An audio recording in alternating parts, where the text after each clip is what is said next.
Since the birth of college football 150 years ago, the schools of the Ivy League have been at the forefront of the game. From names like Heisman, Bednarik, and Luckman, and Rose Bowl champions from the earliest days, Ivy League schools defined college football. Today, it's one of the oldest rivalries in America.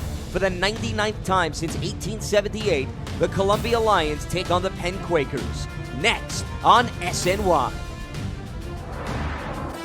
It is a cool, beautiful autumn afternoon here in New York City at Lawrence A. Wien Stadium. An Ivy League matchup here on SNY between the 2-2 Penn Quakers and the 1-3 Columbia Lions. Let's take a look at the current Ivy League standings. As you see, Dartmouth, Harvard, and Princeton atop the leaderboard, with Penn and Columbia still seeking their first victories in conference play. Hello, everyone, and we welcome you inside the broadcast booth. So glad you could join us. Alongside my partner, Sal Licata, I'm Lance Meadow. Penn and Columbia both wrapped up their non-conference slates last weekend. Columbia fell to Central Connecticut State. Penn topped Sacred Heart. And Sal, they did it with the number one rushing attack in the Ivy League. They're averaging over 220 yards per game. And the guy doing all the heavy lifting is senior Kerkin Brooks. Yeah, and he's somebody that Columbia is obviously going to have to stop. Al Bagnoli called him an elite back. You look at what he did a week ago. 4 touchdowns overall, 178 yards on the ground. He is going to be the focal point for this Lions defense.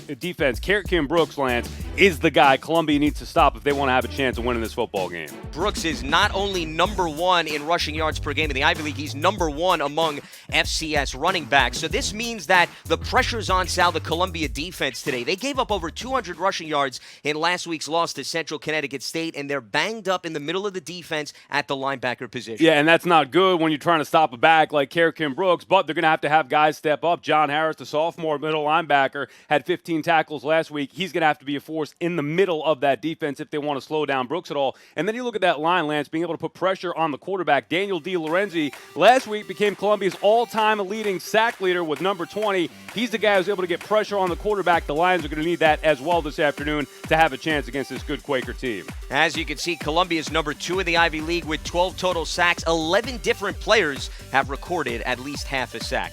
Who wants their first Ivy League win more? Penn against Columbia. It's Columbia's annual homecoming game. Opening kickoff coming your way next.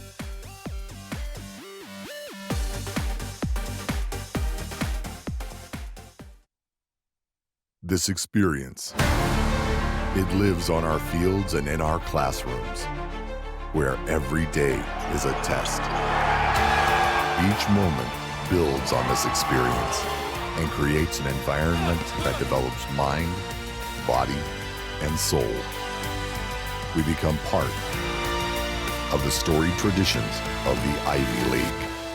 This experience, it is unrivaled.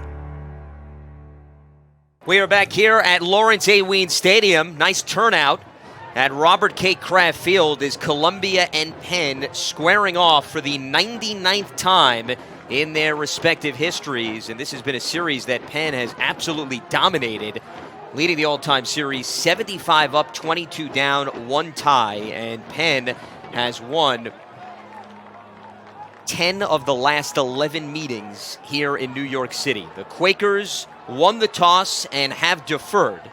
So it will be Drew Brennan kicking off, and Mike Roussos, there you see on the screen, ready to do damage. The reigning Ivy League Special Teams Player of the Week is going to let it bounce into the end zone for a touchback. And Sal, this is a huge game for both teams. Yeah. Wrapping up non-conference play. Both of them lost their Ivy League openers. Columbia looking to get its offense on track, and Penn looking to continue to set the tone in the trenches, which has been their strength this season. Well, even with the losses so far, everything's still out in front of them. Now that the non-conference schedule is behind them, each of these teams here really start their season up once again, and you got to kind of run the table now that you have that first loss in league play. Now you have no room for error in this league that's so tight. So, yeah, this is a huge game for both these teams, not to mention, the rivalry between the two. 6 games left for each squad. Josh Bean under center. It's Lenhart, and off a flea flicker on the very first play, he hits Mike Roussos, and Columbia, just like that, is in Penn territory. What a start. You know, and that's something that you hear the coaches talk about, Lance, when maybe you're not as healthy as you'd like to be, when maybe you're not as talented or as deep as the opponent. Sometimes you have to come up with some imaginary plays and use your imagination here, and obviously the Lions doing that right from the get-go with the little flea flicker, and Russo's, who has just been an absolute stud for this team every which way, continues that on the first play of the game. So they're going with Ty Lenhart, who only had 24 pass attempts coming into this game, and now they bring in Ryan Young on the ground, and Columbia making its way to the 15. A big pass play, and now doing damage on the ground. Now, it's an important start for the Lions here. This is a team that benefits from getting ahead early. You look at the replay here, keeping the ball on the ground, nice blocking up front from that offensive line.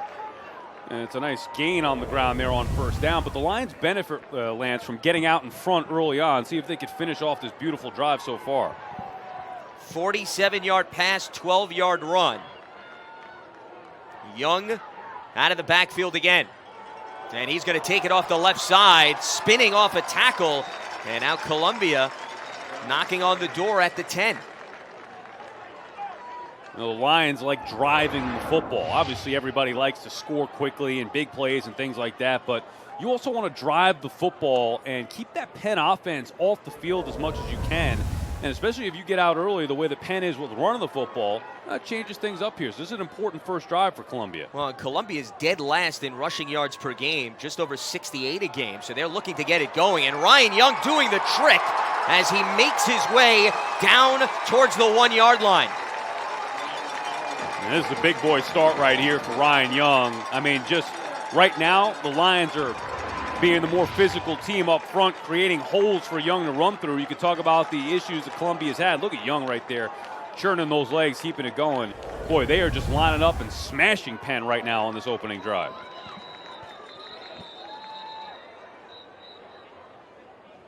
And a stoppage of play here. Doesn't appear that a flag was thrown. Here's substitution official Jeff violation Gray. on the defense. More than 11 players on the field, half the distance to the goal, still first down. The flag came in late in the back of the end zone. So Columbia gets it moved slightly closer to the goal line as they're trying to punch it in on their opening drive. Penn has struggled in the red zone, Sal. They have allowed scores in 8 of the 9 opportunities for the opposition. Can Columbia make it 9 of 10? Lenhart up the gut, touchdown Columbia, and that is just what the doctor ordered for the Lions. You couldn't have a better start for the Lions here. The flea flicker on the first play of the game, big play downfield, and Penn defense on their heels ever since. Lions just running the football down their throat here and finishing the drive off. That's a big boy drive right there. This Columbia team showed you they could be have some tough guys up front and run the football, maybe setting the tone, Lance, early on in this football game. Lenhart's second rushing touchdown of the season. And now Alex Felkins will come on to kick the extra point.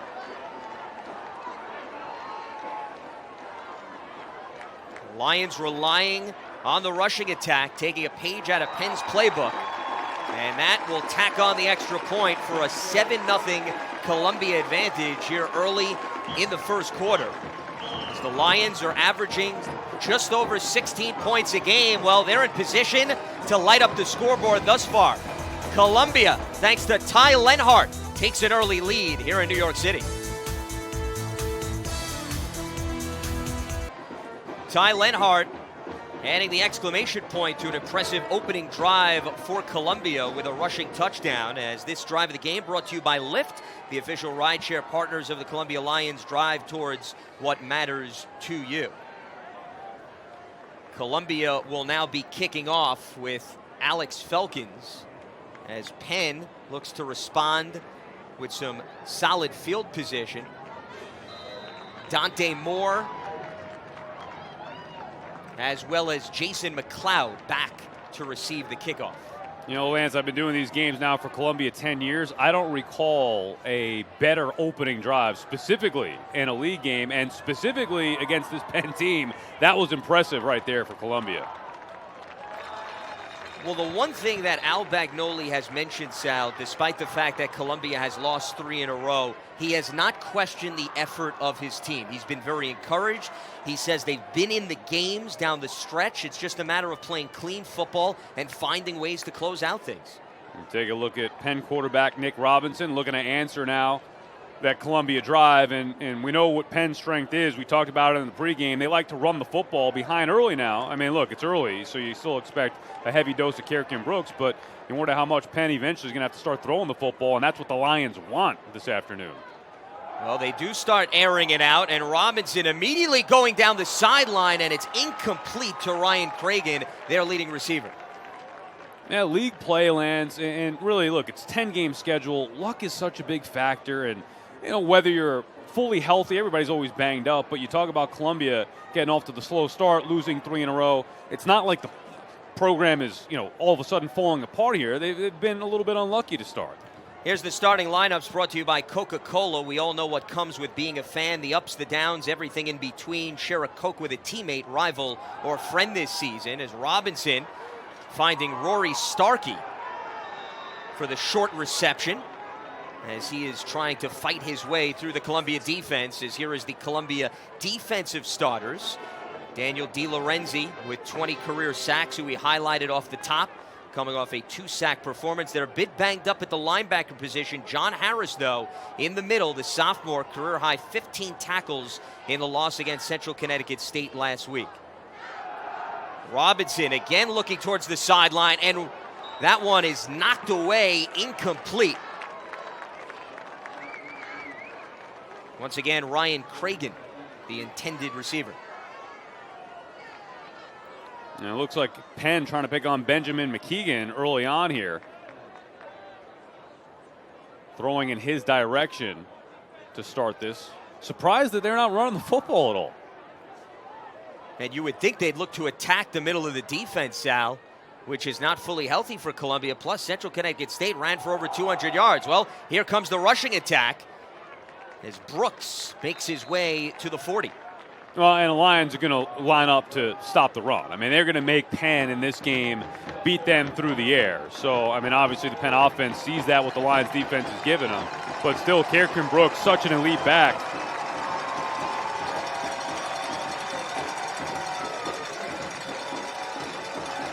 Crowd getting into it.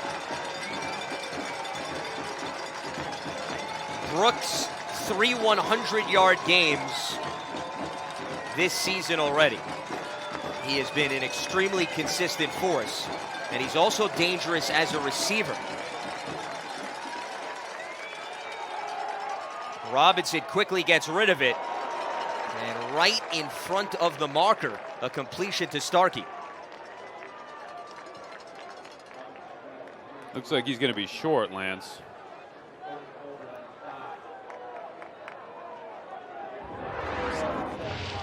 And you see here on the replay, looks like Jordan Colbert made an excellent tackle. You see right there, stopping him short. And the Quakers going to go for it. All right, love it.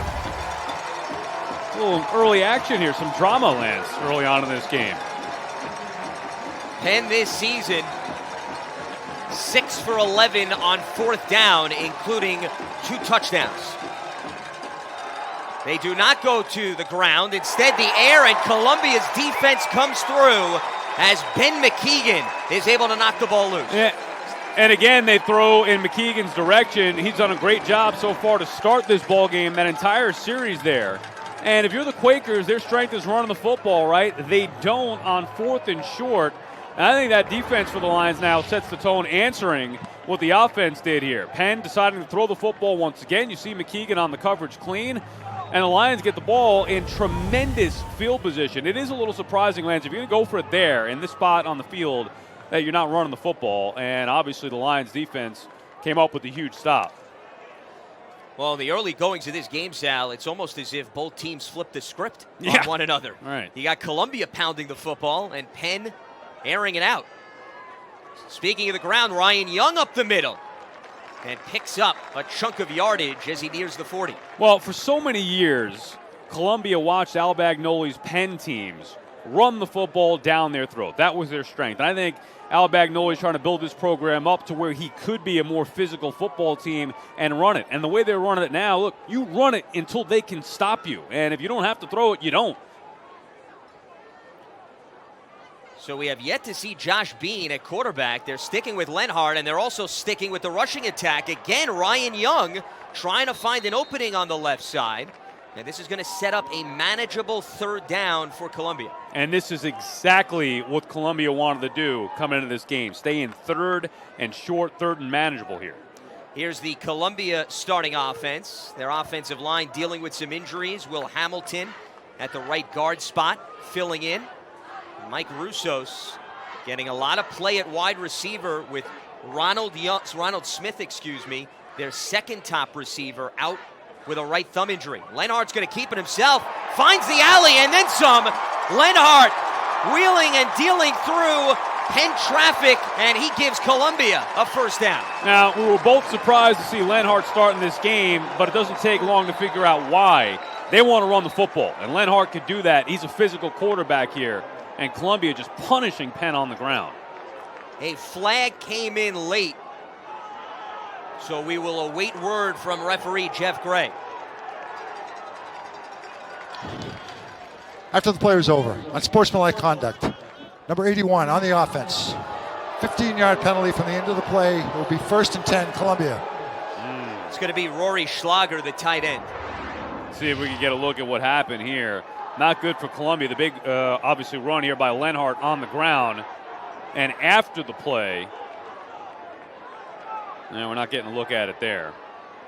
But after the play, look, Columbia can't do that. Coach Bagnoli also talked about the penalties. You want to, avoid that if you can. And here Columbia's moving the ball. That's a costly one, 15 yards.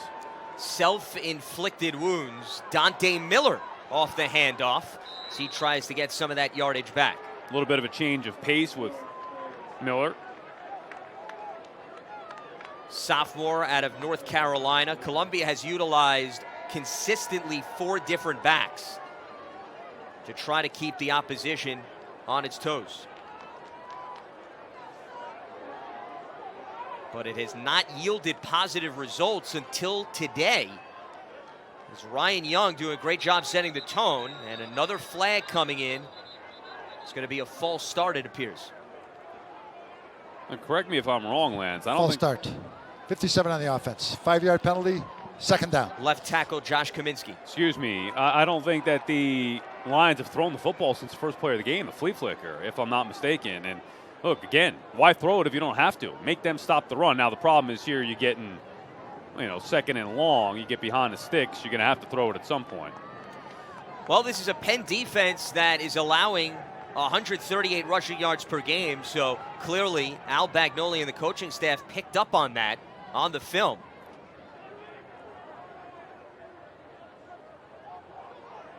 Lenhart completed a 47-yard pass to Russos. They set up the screen to Wainwright, and Wainwright inches closer to a first down. Now a much more manageable third down. And that's a play right there. Look, they're not going to go vertical all afternoon long. Lions can't really do that with the way the offensive line is. And that's a play right there, essentially a run. You get it to Wainwright, one of your playmakers on the outside, and have him get back a chunk of those yards, and you're right, now 3rd and manageable.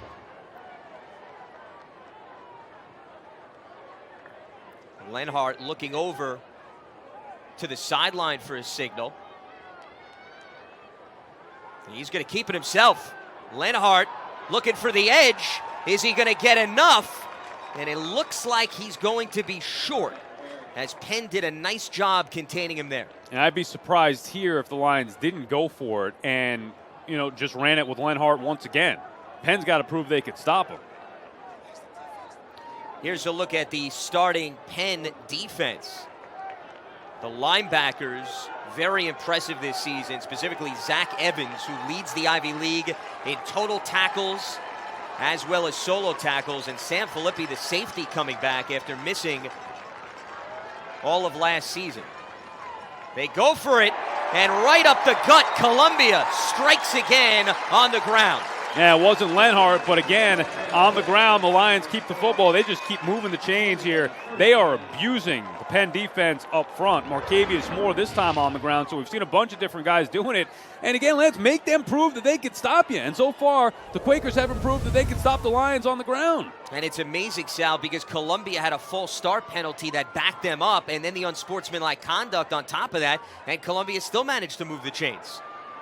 And they're sticking with the rushing attack, as Moore is not going to pick up much there. This time trying to stretch the defense, get to the outside. The bulk of their runs have been inside so far. Penn able to do that and slow down Moore here. So a good first down play by the Penn defense. Boy, they are on their heels, though, to start this game. And Columbia also milking the clock. And that's what we're talking about, Lance. When you run the football, you control the game. Look at this first quarter winding down here. Under 6 minutes to go in the first. The fake, the handoff, and an incomplete pass right off the chest of Casey Mariucci. And Mariucci's got to make that play. I mean, look, wide open over the middle. Lenhart hit him. It's just a drop. See Coach frustrated with that one. You got to make that play. So that will set up a 3rd and long for Columbia. That was the first incomplete pass by Lenhart. And he's going to go deep into the back of the end zone and just overthrew Mike Russo's there. Yeah, again, Lenhart, his strength is running the football as a quarterback. Obviously can make some plays through the air as well, but Josh Bean, their normal starter, is the guy you want throwing the football the majority of the time. They're put in a spot after the drop by Mariucci where it's 3rd and 10. They have to throw the football, and they took a shot at the end zone. Obviously, Lenhart right there overshooting Russo's.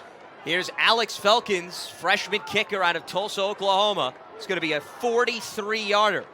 He's hit 2 50-yarders this season. It's got the distance, and it is right through the uprights.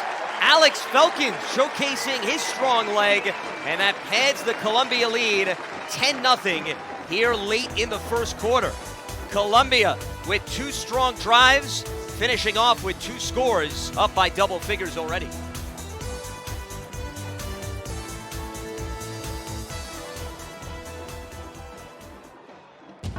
We take care of the whole recovery process, getting them back to the level they were before they got injured, and many times even better. What's involved is preserving dreams. The first thing I do with any athlete is figure out their goals and then try to make a plan based upon that. One of the things that people don't quite understand about team physicians is how invested we are in these people's lives. We don't look at you as a guy with a shoulder problem. We try to understand what it is that makes you tick.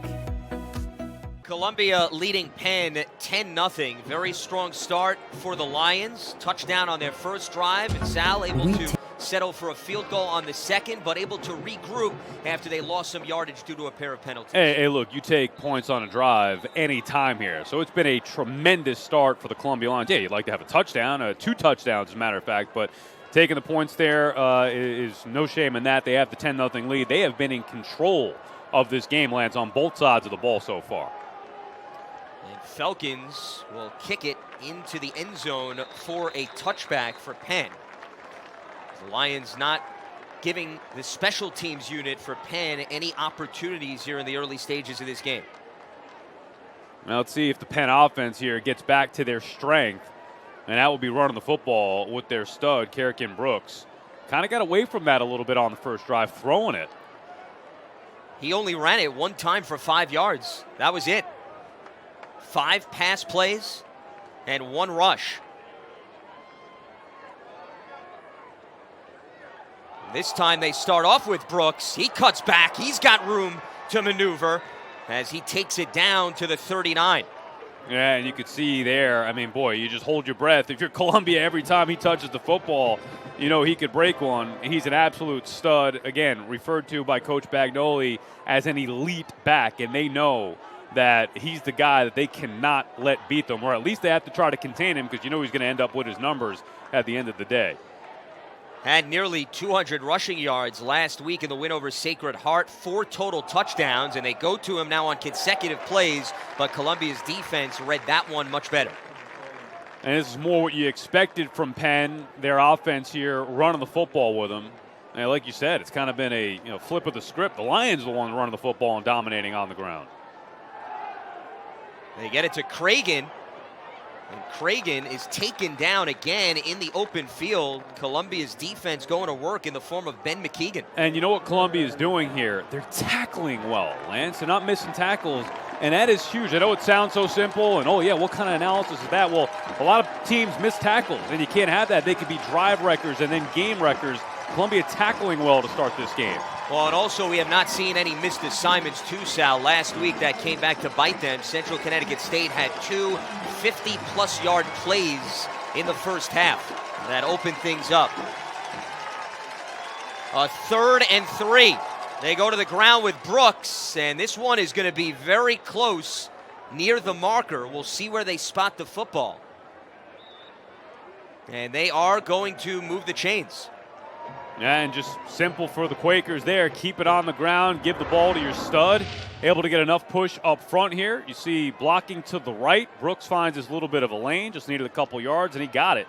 And Penn has their first down.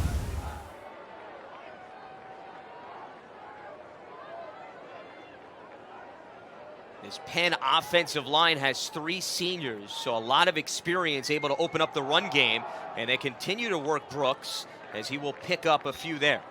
Ooh, little extracurricular stuff downfield there. No flags on the play, but there's a little team's getting testy here. A little chippiness. Yeah, nice physical game to start. Both teams in search of their first wins in Ivy League play.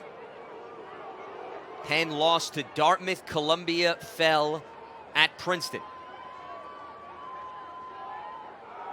And they get it to Colton Huber off the edge, and Columbia was not fooled at all on that one. Yeah, Columbia defense right there read that play very well, able to show their speed and get to the outside. Penn trying to fool them a little bit and change it up, and the Lions are ready. A Columbia team down its 2 starting interior linebackers, leaning on a youth movement and an experienced secondary to keep this Penn offense in check thus far. 3rd and 7. Robinson gets it to Starkey. And Starkey is going to be pushed out of play as he crosses into Columbia territory. And you'd have to believe here, being that Penn went for it before on their own 40 or around there, that they would go for it here in short yardage situation. Well, it looks like they're going to keep their offense on the field, Sal. They were stopped on a 4th and 1. And now they face the very same down here. The crowd getting into it at Lawrence A. Wayne Stadium, the annual homecoming game. Sorry, Lance. Last time they threw it, I'd be shocked anything other than a run here. And it's a quarterback sneak. A flag comes in as Robinson tried to push the pile forward.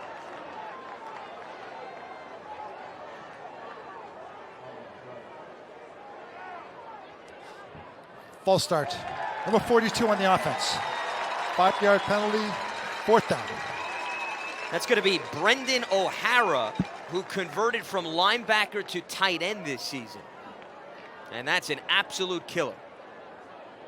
And there still is a little overeager here, anticipating the QB sneak. I was going to say, they're going to keep their offense. No way. Penn now forced to punt the football. And the Lions defense did their job.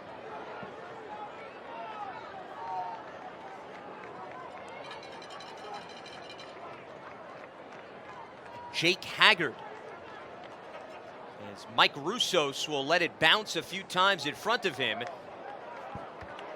And Penn is able to down it deep in Columbia territory. So the Lions will look to pick up where they left off on their first 2 drives as they put a total of 10 points on the board. They lead Penn here in the first.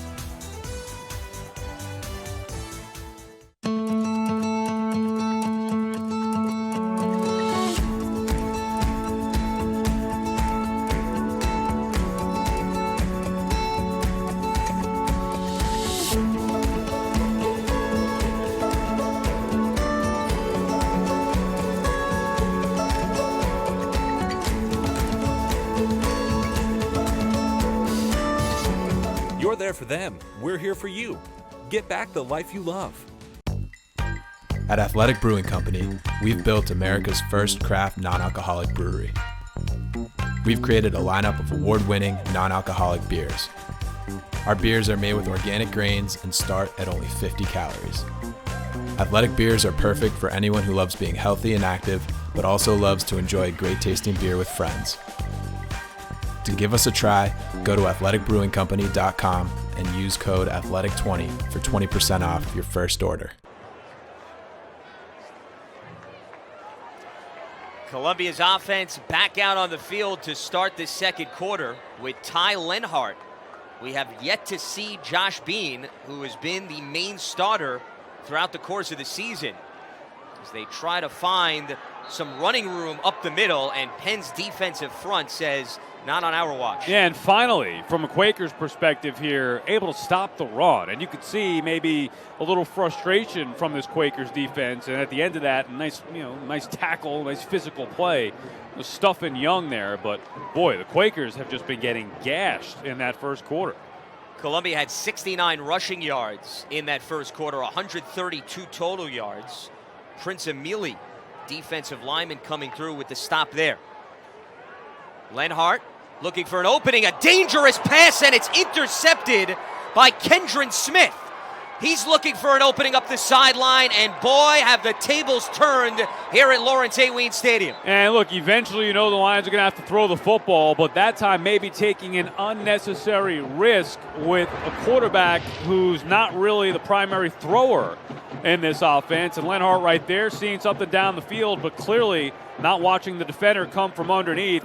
And a nice play. Look, you usually don't see defenders make a play like that. Kendron Smith showing some good hands. Maybe they don't want to use him on offense, Lance. That was a nice pick right there. An easy one, but for defensive backs sometimes not so easy, and that could change the game here. Certainly the momentum right now. The freshman out of North Carolina with his first career interception. We'll see, can the Penn offense capitalize off of it, with Brooks picking up a few up the middle. Take another look at it. Lenhart throwing in a double coverage here and not seeing Smith come from underneath. Rolling out to his left, not an easy throw to make right there, but has to read the defense a little bit better. And unfortunately for him, Smith has good hands and was able to make a play. Cut off the route beautifully. They fake the handoff, and a miscue there as Robinson was trying to get it to Preston Norwood. Those are the type of things, Lance, and I know it sounds simple, right? Well, turnovers kill you. But in particular, when you're a Lions team that's up against it to begin with, it's one thing if you don't move, the ball and you have to punt and things like that, but to make, to have a turnover there in your own territory after dominating the first quarter the way they did, those things can be game changers. Now they need the defense to hold here on this big third down. Penn 1 for 3 on third down today. They're looking to add some spark to their offense, which has been stagnant thus far. Brooks off the left side gets to the 30. As Columbia's defense has read the run on point. What's Ray Piori going to do here?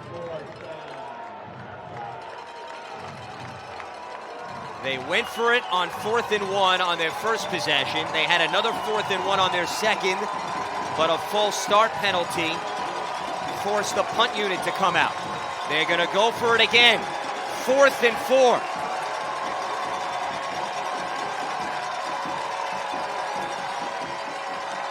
Robinson, clean pocket, and a wide open receiver that just drops the football. Starkey was left all alone. He may have been able to walk into the end zone there.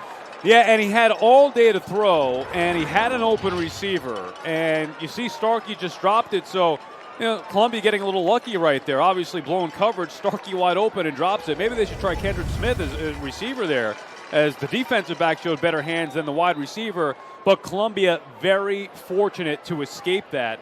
And the Quakers beating themselves on that play right there. And the Lions gain back now the momentum here. Self-inflicted wounds across the board for the Penn Quakers. I mean, there are drops and there are killer drops. And that one, a killer for the Quakers. Well, Sal, that's what happens when you have a relatively young receiving core, as Dante Miller fights his way to the 35. This has been a Penn team over the years that has had a veteran group of wideouts. Justin Watson is one guy that comes to note. He was a stud. Now with the Tampa Bay Buccaneers. Last season was 2017, so they've had to little by little replace some of those notable names, as Miller again unable to get much. A third down coming up for Columbia. Replacing a lot of those guys that Al Bagnoli himself recruited. Now we're starting to see, Ray Priori's fingerprints on this Quaker team. And, Al, when we talked to him during the week, even said, not that he feels completely distant from the program. Obviously, he built that program, but, he doesn't look across the field or on the field and see guys that he recruited to play anymore. Not nearly as awkward, he said. Yeah. This is his 5th meeting against his former team. Lenhart to Schlager, and Schlager able to hold on to it as he took a hit from behind. That's a heck of a catch from Schlager as well, having to go behind his back, kind of turning to the left to catch this ball. Let's see, Lenhart threw it a little bit behind him, and look at him able to turn quickly, grab it, and prevent it from hitting the ground there, corral that ball before it went to the ground. A fresh set of downs for Columbia. Lenhart has time, goes across the field, wide open. And running out of play is Mike Roussos. That is the one guy you do not want to leave open if you're the Penn defense. And Columbia's been using Roussos a lot. You know about him, or you should know about him from special teams, but with being banged up and no Ronald Smith, the wide receiver, they're going to use Roussos a lot. And look, Quakers just didn't cover him there. A 21-yard completion. Roussos again receives one from Lenhart as he's shaking his bacon his way near the 15. Again, running freelance down the football field here. Somebody on Penn's got to realize number 23 is dangerous. They just have not covered him here. And now Columbia mixing in the run. Dante Miller cuts back. He's making his way into the end zone, and they're going to say it is good for a touchdown. My goodness. Boy, that drive gives me goosebumps. What a run right here. Look at the blocking up front from this Columbia team. You could see the excellent blocking, and then Miller making people miss, cutting back and forth, finding his way into the end zone. And the Lions in a hurry doing it through the air and finishing it on the ground, on the verge of taking a 17-0 lead.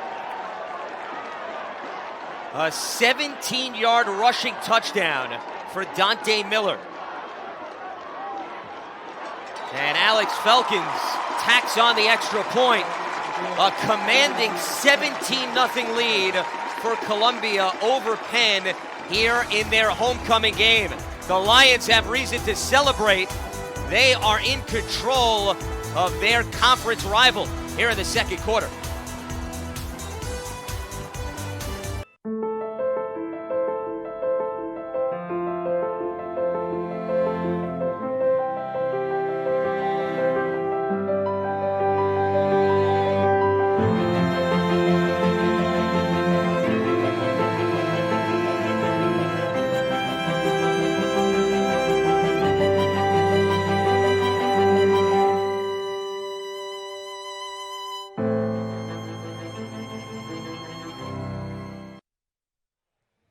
Columbia 4 possessions, Sal, and they have scored now on 3 of them. And you can see the blocking here. Excellent blocking from Columbia, but also Miller making 2 guys miss right there on his way to the end zone. You can see he was in, even after getting that contact right around the goal line. So a well-blocked play, Miller making guys miss.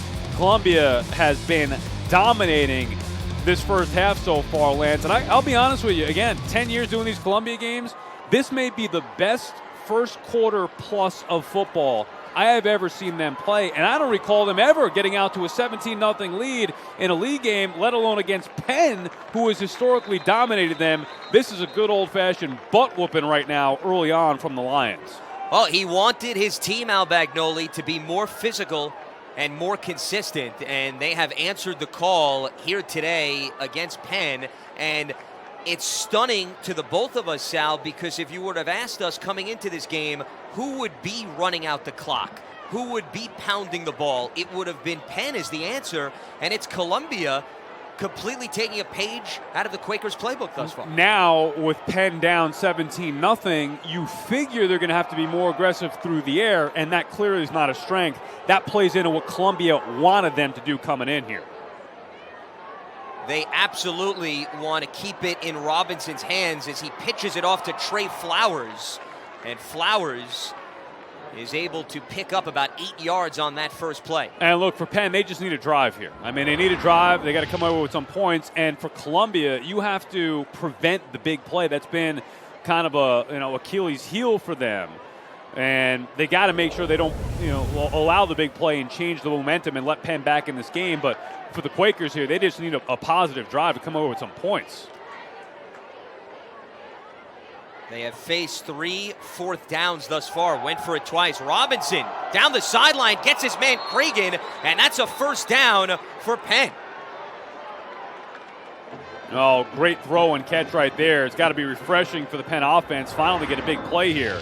Get themselves back into Columbia territory.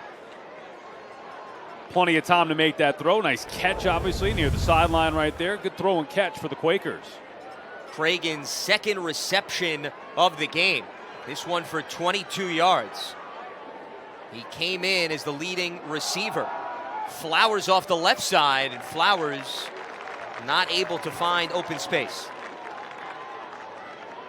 That was essentially an elimination game here when you talk about Ivy League championship contention. Hard enough to win it with already 1 loss. You lose 2, you basically have no chance. So important game for both these teams here early on in this season.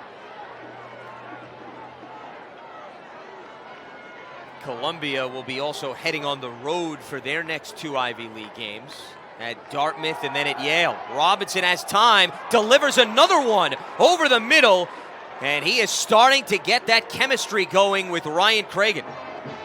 And Robinson looks pretty good here on this drive, having plenty of time, comfortable in the pocket.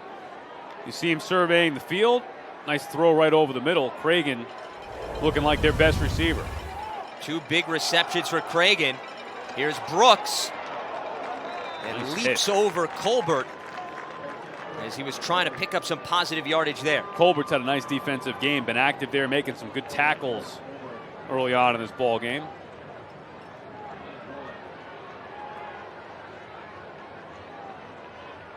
A 2nd and 9 for Penn as they are looking over to the sideline for the signals.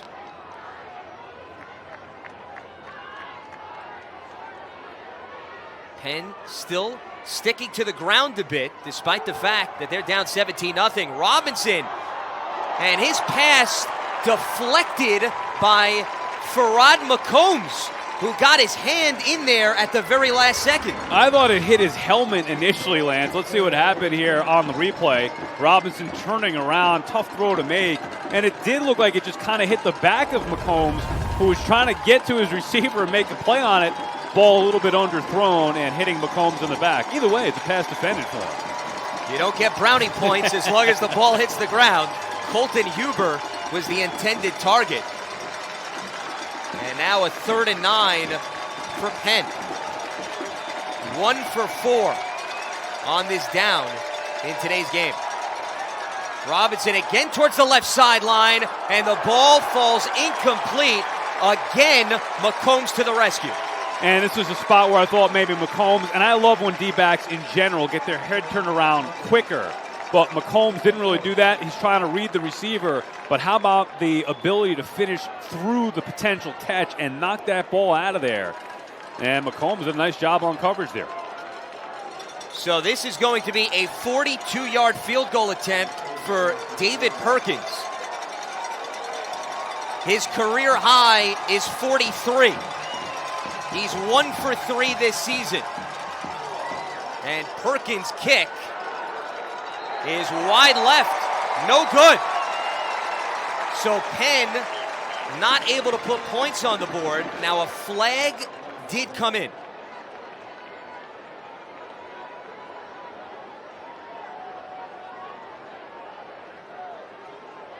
Head ref Jeff Gray talking things over.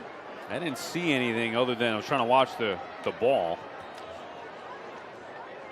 After the kick, unsportsmanlike conduct. Number 64 on Penn.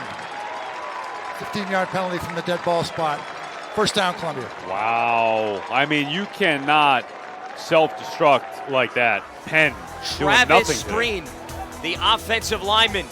Self-inflicted wounds continue for Penn, down 17-0 in the second. Al Bagnoli, as you can see, continuing to pile up the wins here at Columbia after a 2-decade-plus reign at Penn. He is very familiar with the individuals on the opposing sideline as Columbia's offense going back to work. Ty Lenhart keeping it himself, and he finds it opening up the middle. Lenhart still on his feet, and he slides in at the 35 as Columbia continuing to dominate on the ground. And maybe the better play there was not the run, but the decision here to tuck it and run with it. See, nothing there for Lenhart. I'm getting out of here. I'm going upfield. And then he got help from his receivers, blocking down the field. Big gain on the ground. And now he'll let Ryan Young do some of the lifting. Boy, Lance, that missed field goal, I was thinking at the time, Penn needs this field goal desperately here. I mean, otherwise the Lions could potentially run away. And not only did they miss the field goal, the 15-yard unsportsmanlike conduct penalty, now the big play from Lenhart. Lions in great position here to start blowing the Quakers out. Last thing you want to do is give gifts to the opposition that has been milking the clock. Looking for the edge is Ryan Young, and he is gang tackled out of play as he was trying to get to the 35.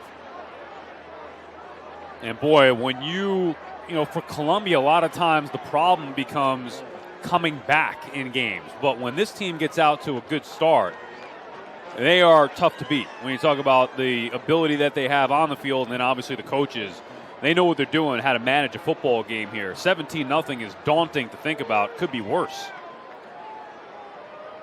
This is a Penn team 24-2 under Ray Priori when leading at the half. They set up the screen to Wainwright as he finds his way into the middle of the field. It's going to be right near the marker. Interesting decision here for Coach Bagnoli to make. 4th and 2. They want to attempt a long field goal here. They're going to go for it. Looks like they're going to go for it. And they're keeping the offense on the field indeed. Columbia 1 for 1 on 4th down today. And now perhaps Al Bagnoli wants to talk things over. So with that, we will have a timeout on the field. Columbia up 17-0 over Penn, letting the rushing attack spell out the whole game plan.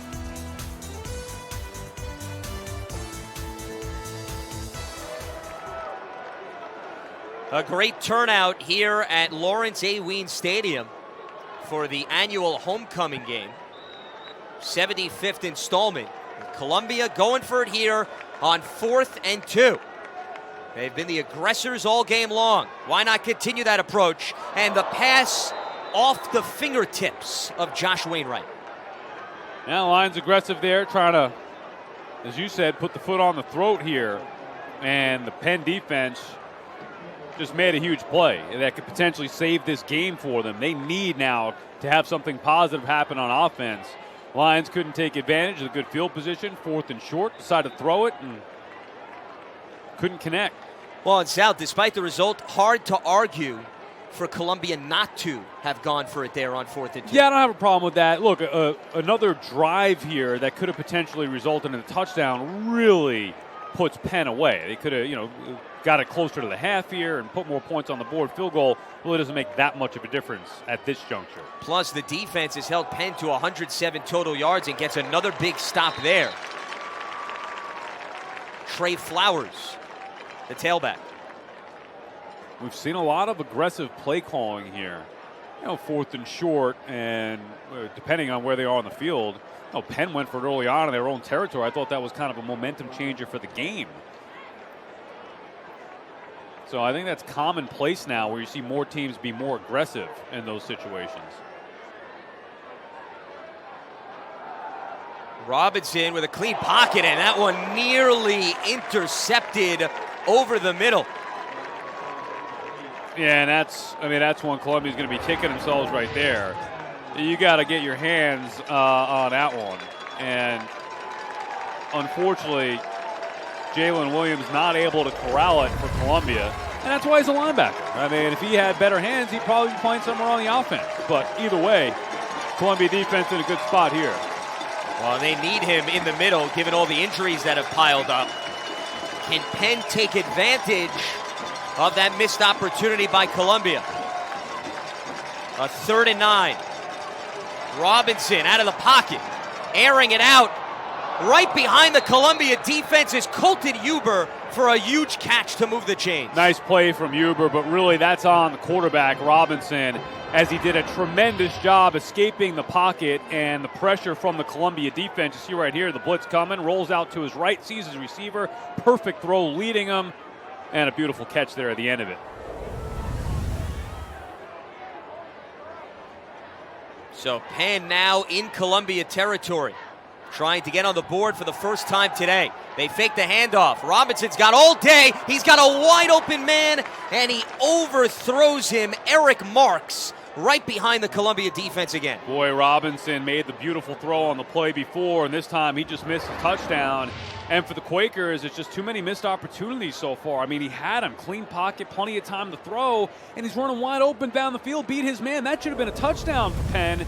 And they missed an opportunity. They missed one before, earlier in the first quarter, I believe, Lance, when they, on a 4th down, a bad drop. That's 2 potentially missed touchdowns from the Quakers. Got to make those plays. That one that you're referring to, Sal, was intended to Rory Starkey.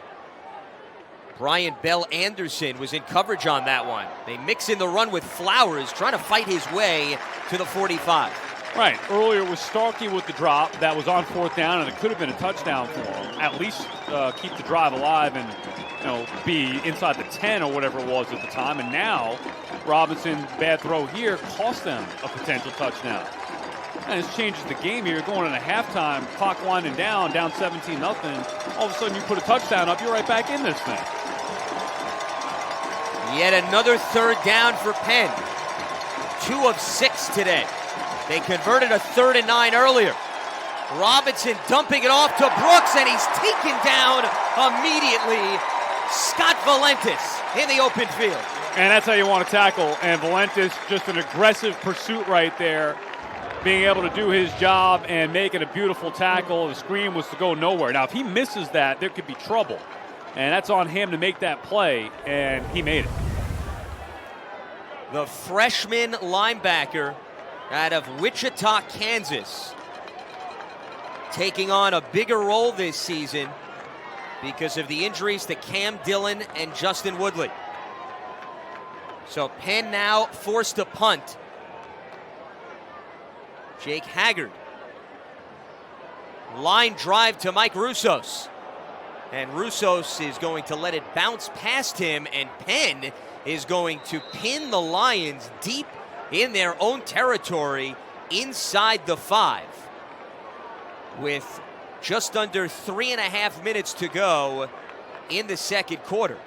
Yeah, nice job by Penn right there, kicking a ball that Roussos can't return. Oh, that got away from him there, and unfortunately there's nothing he could do.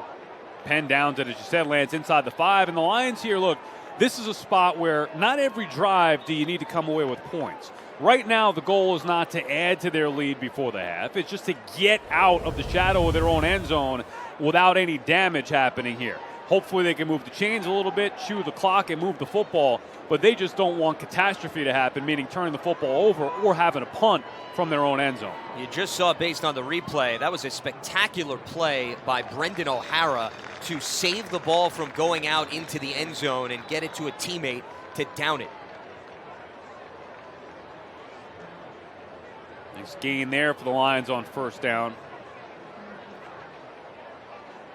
And Penn wants to talk things over. Also preserve some clock to see if they can maybe get another possession before the half.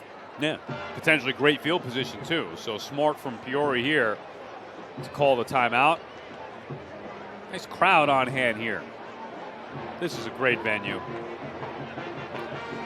2 years ago, these two teams met, and it was an overtime thriller. Anders Hill connecting with Josh Wainwright for the touchdown that handed Columbia the 3-point lead. Stay tuned for the New York Presbyterian halftime report.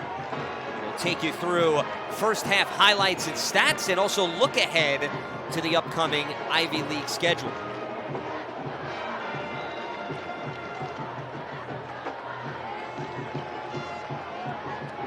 Lions have dominated this first half with their run game, and they're going to go back to the ground. Ryan Young weaving in and out of traffic, and Penn all over that.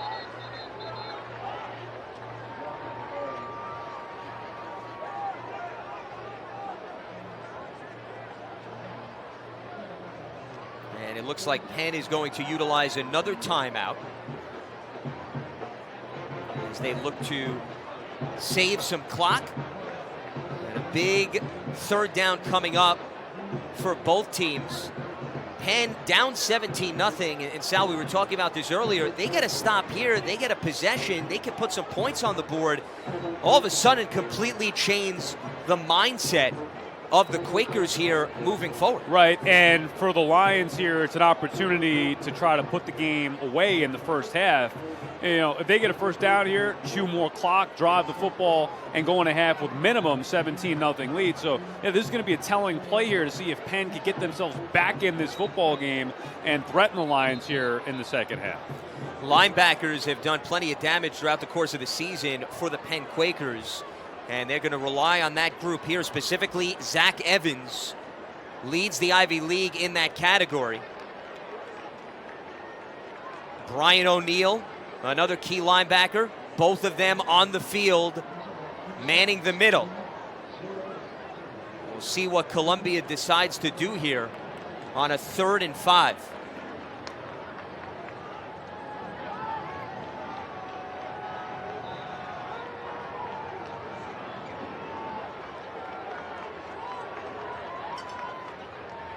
They put Young out as a receiver. Lenhart keeps it himself, and Penn was all over that. A great tackle by Jason McLeod, the cornerback for the Quakers. And it's kind of a conservative play call from Columbia, but you would expect that. You just want to get out of here without any catastrophe. Obviously, they couldn't get the first down, get out of their own end zone. Now they need special teams to do their part. But, you know, if you try to throw the football, you're taking a bigger risk, potentially turning it over. Just a great play there. As you see Penn with the run blitz, able to make a nice stop. That was McLeod right there with the tackle and getting Lenhart down. Now, again, Columbia going to have get a good punt off here. Either way, though, the Quakers should get it with great field position with about 2 minutes to go. And now the Lions will use this opportunity to regroup. So each team now has one timeout remaining. 2:15 to go. And plenty of time for the Quakers to try to capitalize on what could very well be the final possession of the first half. They're going to pin Drew Schmidt here back into the end zone on this punt. But the Lions have limited the errors, the mental mistakes, Sal, and that is something that has plagued this team during the course of the 3-game losing streak. And Al Bagnoli right now has to be very pleased also with the effort of his team. Yeah, I think so. Now you want to finish this first half off and not allow Penn in the end zone. I mean, I think that's the goal here in this final 2:15, to just keep Penn out of the end zone. You can live with 17-3, and obviously you can live with 17-0. But you want to keep that momentum. They played a terrific first half of football here, and there's a big difference between a 17-point lead and a 10-point lead, and the Lions want to make sure that they maintain that after the terrific first half of football that they've played here. Sam Filippi back to receive the punt from Drew Schmidt.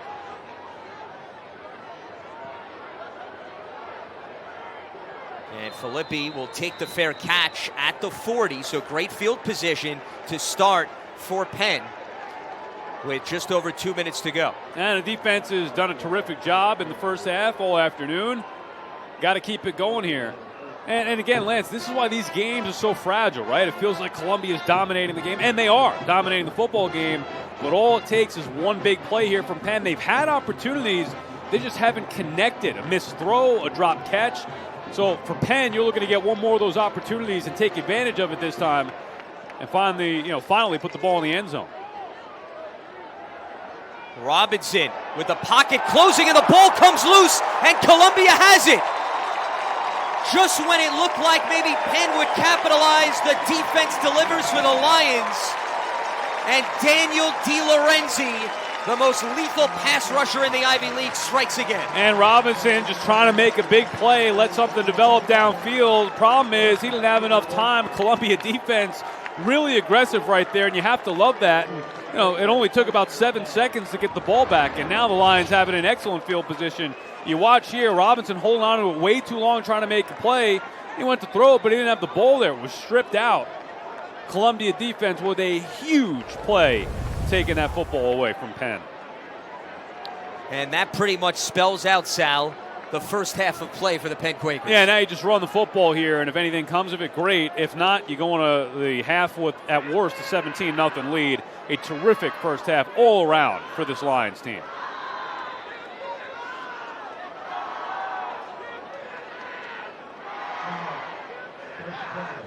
And Columbia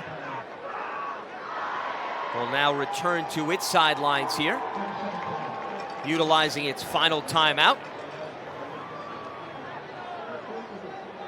Columbia with its 5th fumble recovery of the season. They only have 1 interception on the year, but they've been very aggressive punching the ball loose because of the pressure opportunities on the quarterback. And we talked about this off the top of the broadcast, Sal. 12 sacks for Columbia, 2nd coming into today in the Ivy League. And once again, they got pressure on Nick Robinson. As we look at the out-of-town Ivy League scoreboard, Princeton beating up Brown in the 3rd quarter.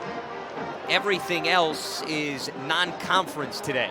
Yeah, that's the thing. You look at Princeton, boy, putting it to Brown. No, Princeton's a good football team, and that's the one loss for the Lions, and even that was a competitive game here. This Lions team is good. I think they're dangerous in this league this year.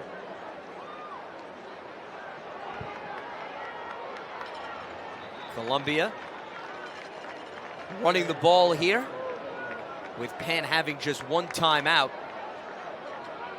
A minimal gain on first down.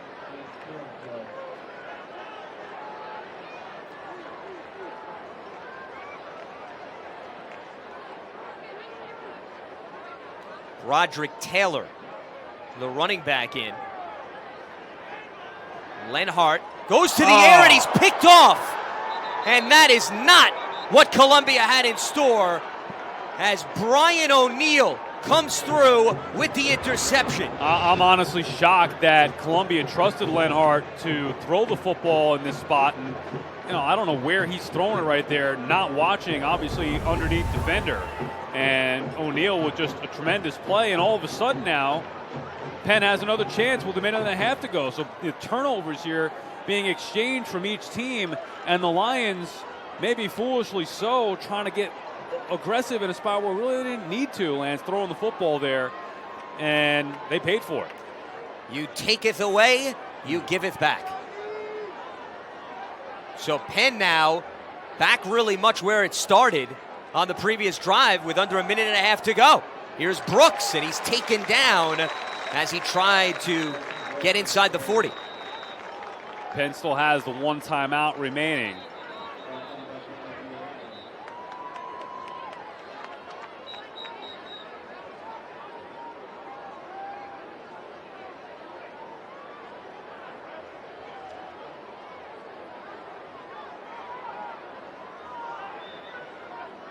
Penn is going to hold on to that timeout as the clock now continues to run.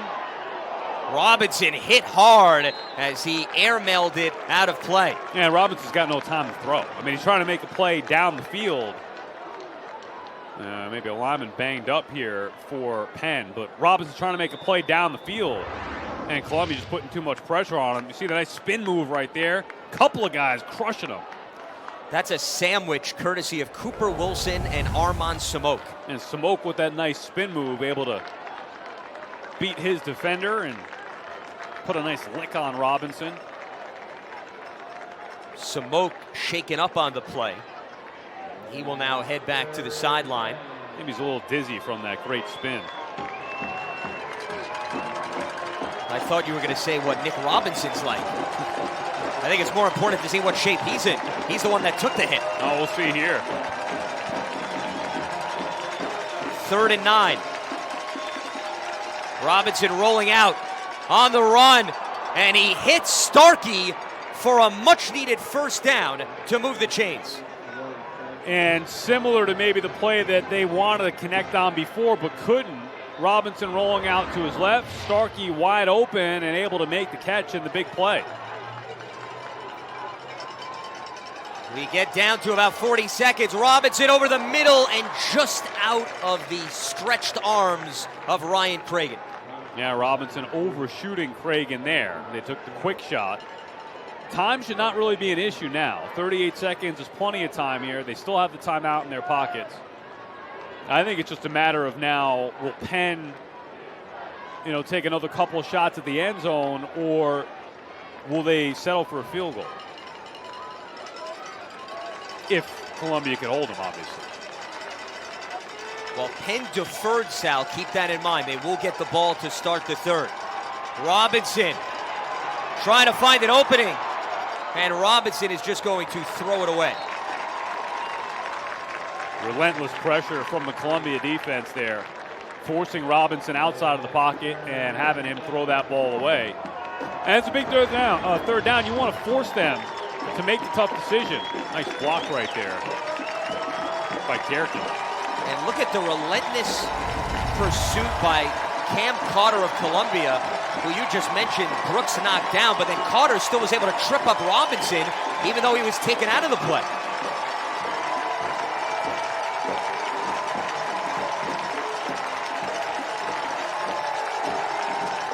Crowd very much into things.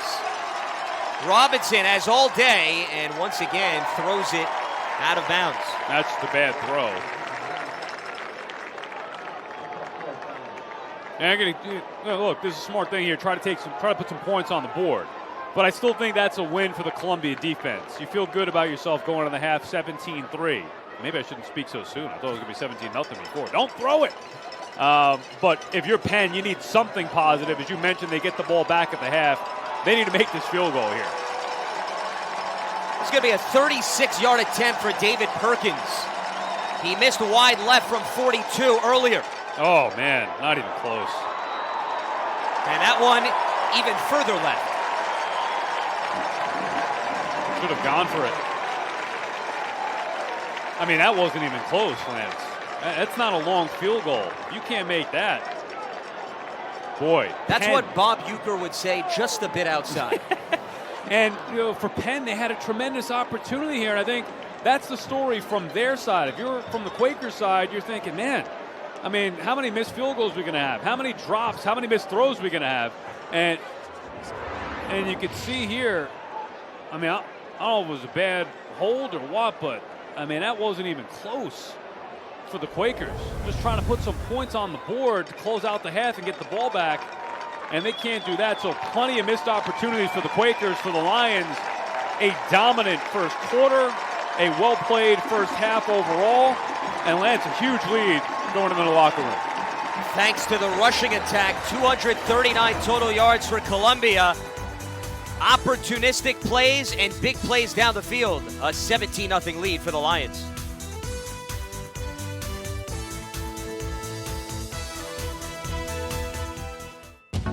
We take care of the whole recovery process, getting them back to the level they were before they got injured, and many times even better. What's involved is preserving dreams. The first thing I do with any athlete is figure out their goals and then try to make a plan based upon that. One of the things that people don't quite understand about team physicians is how invested we are in these people's lives. We don't look at you as a guy with a shoulder problem. We try to understand what it is that makes you tick.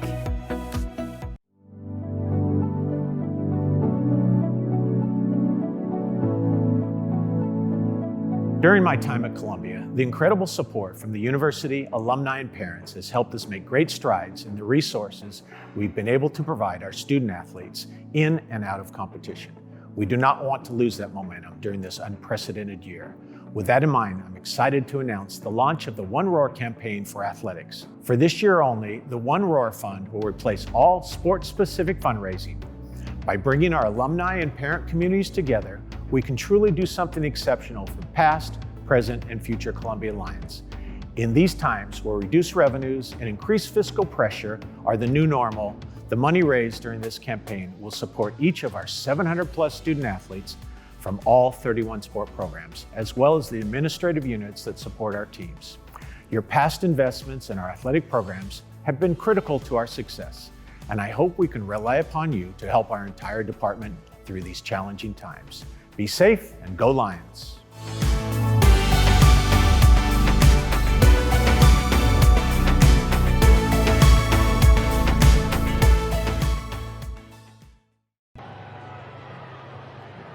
Columbia leading Penn 17-0 as we were about to start the third quarter. Well, these two teams met 2 years ago, also in a homecoming game. So let's take a look at this flashback as it was Columbia and Penn in 2017. Field goal from Sasala of the Lions.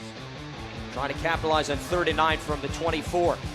Two receivers to the left, one to the right, out of the pocket. Hill over the middle, into the end zone for a touchdown. Ding dong, the Wicked Witch is dead as they got it to Josh Wainwright. His second score of the game, and the Lions walk off on a mob in the back of the end zone. And there is Josh Wainwright, the hero from that game. He had over 100 receiving yards. Everybody stormed the field. It was quite the scene to knock off Penn, a team, Sal, that has dominated Columbia in recent history. And that's why this 17-0 lead is so big, because it's not just about this year's team. It's about, in years past, how much Columbia has struggled against Penn. I'll tell you from a personal perspective, right? Again, this is my 10th year calling the games here, so I've been invested in this program for 10 years. Penn was always the game that I wanted to see this team win the most. And it was so frustrating year after year after year. And sometimes they would come close. Most often they would not. But to see that game a couple years ago and now to watch this game today, it just shows you, Lance, how far this program has come to where now you expect this Columbia team to be a consistent contender here and be a quality football program. And when they're putting it on Penn the way that they are, that's something special, because as you said, over the course of their history, it hasn't happened very often. Felkins kicks it into the end zone for a touchback. While we have a moment, based on your dissertation, I want to personally thank the security staff here at Lawrence A. Weed Stadium for allowing you in this institution for the last 10 years.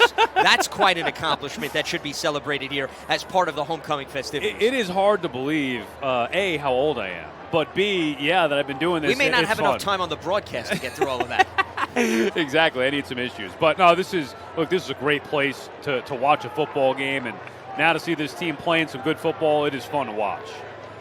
Penn held scoreless in the first half. Can they get their offense going? Well, Brooks is maybe the man to solve the riddle as he cuts through traffic to pick up a chunk on first down. And I like that from the Quakers. I think if you're trying to get back in this game here, just forget what happened in the first half. Get back to what makes you a quality football team, and that is running the football with Kerrigan Brooks. So they need to try to establish that run regardless of the scoreboard right now. Just treat it like a brand new half of football. Forget what happened in the first half. 42 rushing yards for Penn in the first half as they give it to Brooks again. This is a team that came in leading the Ivy League with 223 rushing yards per game, and Brooks in particular, Sal, he averages 157 yards per game. That's just not the best mark in the Ivy League. That's number one amongst FCS backs. Yeah, 6 yards per carry, and we haven't seen enough of that today, and that's kind of what I'm talking about here. I think Penn, mistakenly so, got away from that on the first drive. Now, credit the Columbia defense for making a point to try to stop it, but still, I always feel like you got to stick with your strengths, and Penn from early on in this game got away from that. Two strong runs to pick up a first down. Do they make it three? No, they fake it. Robinson's hit, and that is why that pass is short. Trying to get Ryan Cragen, and a flag came in at the end. That's not going to be good for the Columbia defense. You would expect pass interference there. We'll see what the call is on the field. But Lions defense has been a physical defense all day. They've been aggressive all day.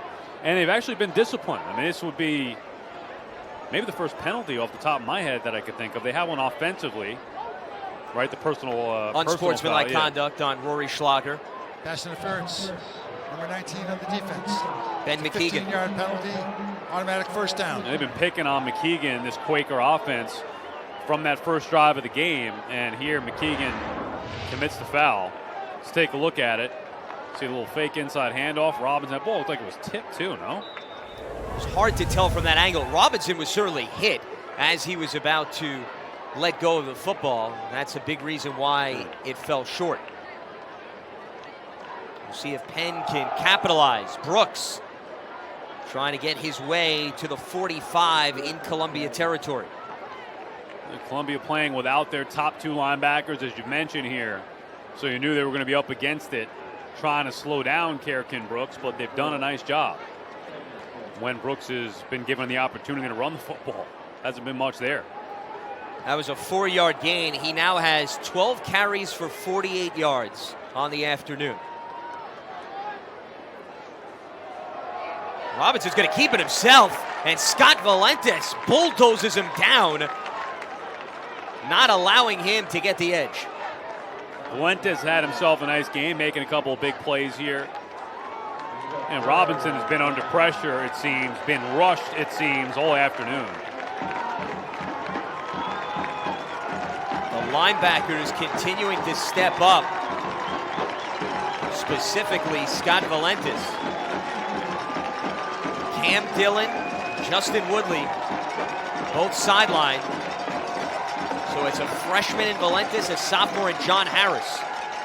Robinson has time, goes over the middle, and he is not able to connect again with Cragen. And too many times Robinson has just been inaccurate down the field. Now you could credit the Columbia defense for good coverage, obviously for the pressure that they're putting on him.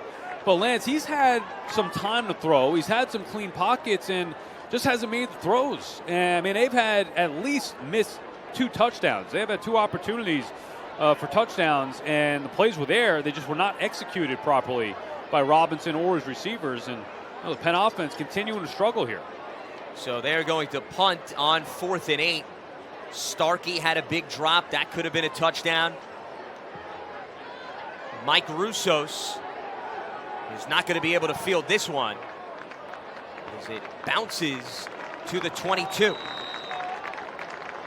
So Penn, if anything, has done a good job keeping the football out of the hands of the dangerous punt returner for Columbia. Despite that, it's all Lions, up 17-0 here in the third.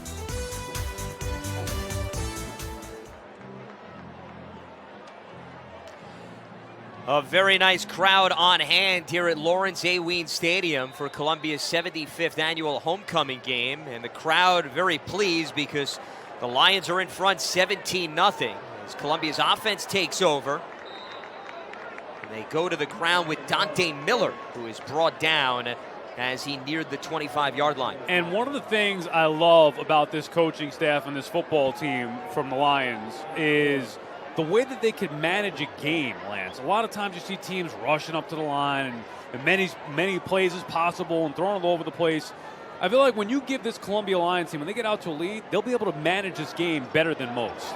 Off the fake, Lenhart, wide open up the middle of the field, and he takes it in to Penn territory. He has been in headache for this Quakers defense today. And there's just no reason for Columbia to throw the football here with the big lead and the way that they've been running it. A little fake right there. Leonard just sees nothing but grass in front of him, wide open field, and he makes the most of it.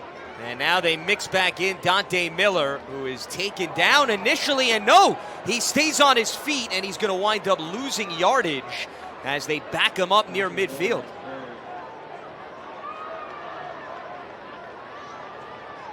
Lenhart has run 6 times for 69 yards, including a 1-yard rushing score, as you see also his passing numbers up there. And clearly, Columbia saw something that this Penn defense does, that they felt like Lenhart would be the better matchup as opposed to Josh Bean, their normal starting quarterback. Josh Bean started the first 4 games as they get it to Casey Mariucci, and he is brought down immediately by safety Tate Dottie.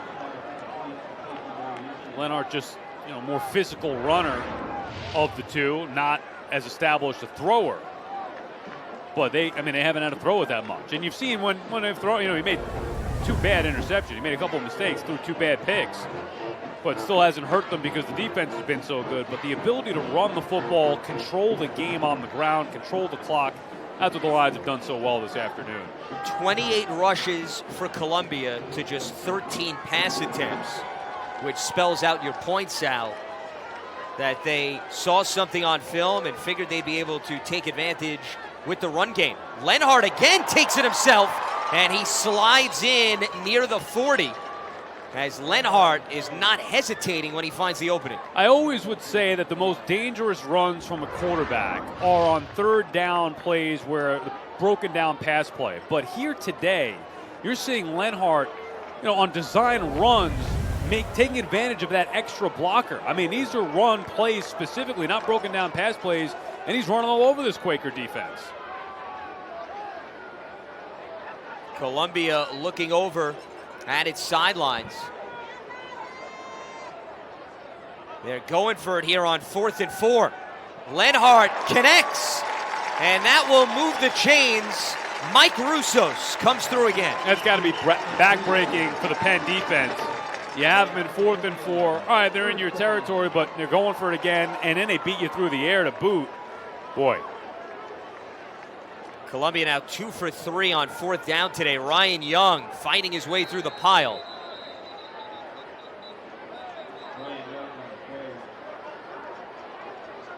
It has been a frustrating day for this Penn defense.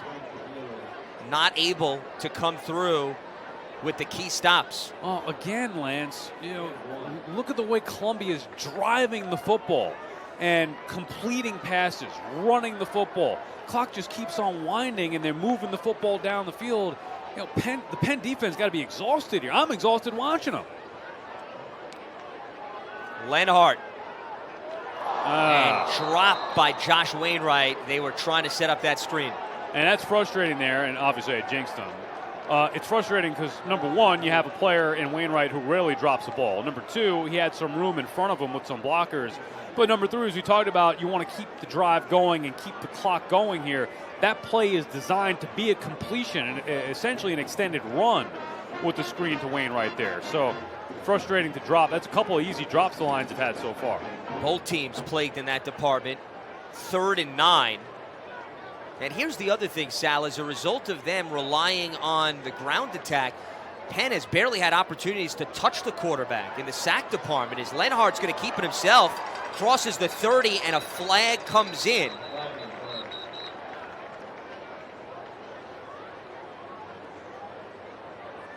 Looks like it's going to be a hold on the defense. Jeff Gray, head ref. Personal foul. Face mask.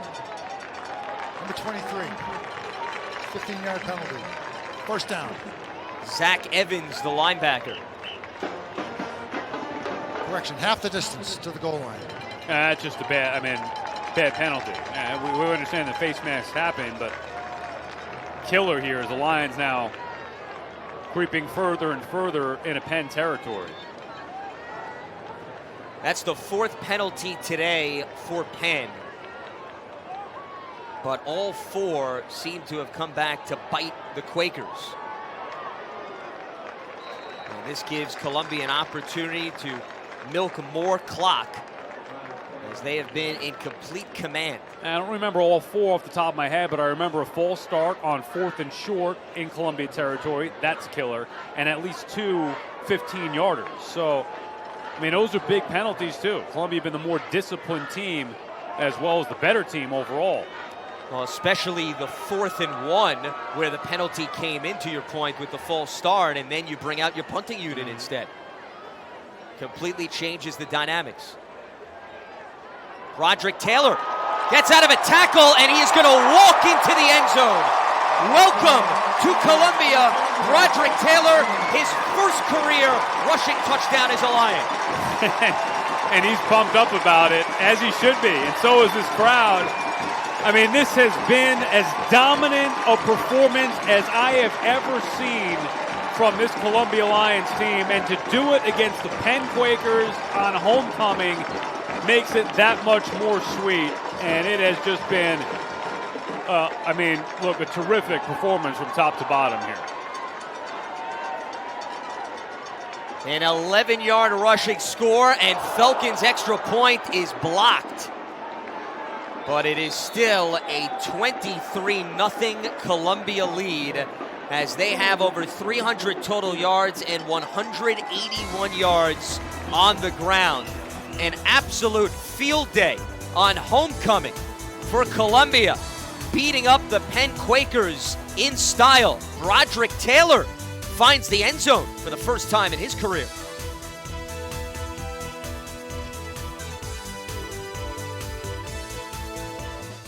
I think parents think the pediatrician or the emergency room, and they don't know that there's something in between there. Virtual urgent care is the New York Presbyterian app that I use because I know that there is a doctor available at my fingertips when the pediatrician's office is closed. It was really great to be able to have that service.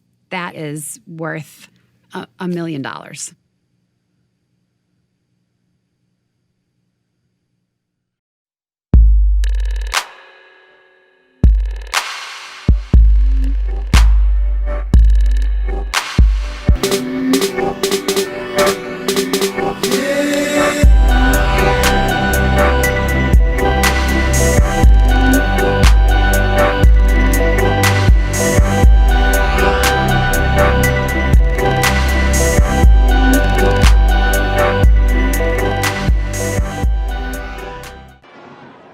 Sal, another rush by Columbia, another touchdown. Yeah, it doesn't matter who's running the football, Lance, this afternoon. Everybody's running with great results for the Lions. And for Taylor, his first career touchdown. He's had some nice plays on the day. Look at the drive. 11 plays, 79 yards, almost 5 minutes, chewing the clock. That's what they've done all afternoon long.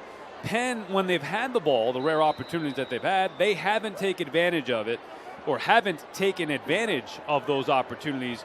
And Columbia's just been dominant. I mean, there's no other way to say it. They have dominated this football game so far. Alex Felkins, who had his extra point blocked, will kick off.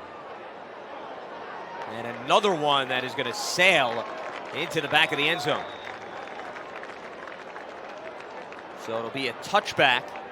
And Columbia's defense, which has contained Penn's offense, is going to look to deliver once again. When you look at Penn's possessions in the first half, they had 7, Sal. 2 turnover on downs, 2 missed field goals, and a lost fumble. That is as ugly as it gets. And we said early on when Columbia, look, really, I mean, the first play of the game set the tone with the flea flicker. Great design, great execution. But once Columbia went up 7-0, they were able to play a different style of game. And they've dominated ever since. Robinson fakes the pass. He'll take it up the middle himself. And this will be a manageable second down for Penn. Well, even withstanding a couple of bad throws from Lenhart, turning the football over, Penn making too many mistakes, game-changing mistakes, potentially could have got them back in the game, whether it's a drop or a missed throw. And, you know, before you know it, the Lions start to pull away and continue to add on to their big lead. Well, and that's been the biggest difference in this game. Columbia's capitalized off Penn mistakes. Penn hasn't been able to do the same. And that is a very dangerous pass, nearly intercepted by Ben Mathismeyer. Yeah, nice read underneath there from Mathismeyer. Unfortunately not able to come away with the interception here. Robinson fortunate. Pump fake to the right, comes back over the middle a little bit. Doesn't see Mathismeyer coming across the field. Mathismeyer getting into the passing lane. Robinson was trying to get it to Rory Starkey.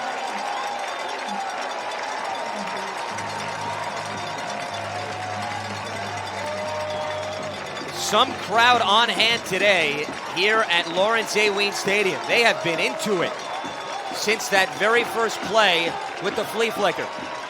Robinson fakes the handoff and a pass incomplete, again looking for Starkey. Boy, Penn just can get nothing going. They'll be forced to punt on the way, and what you would expect is the Lions to just run the football at them once again.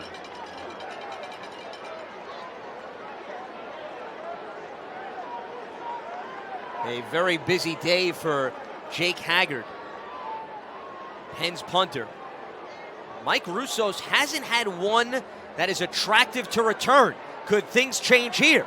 Russos goes opposite field, cuts back, is twirled around as he comes to a halt at the 45.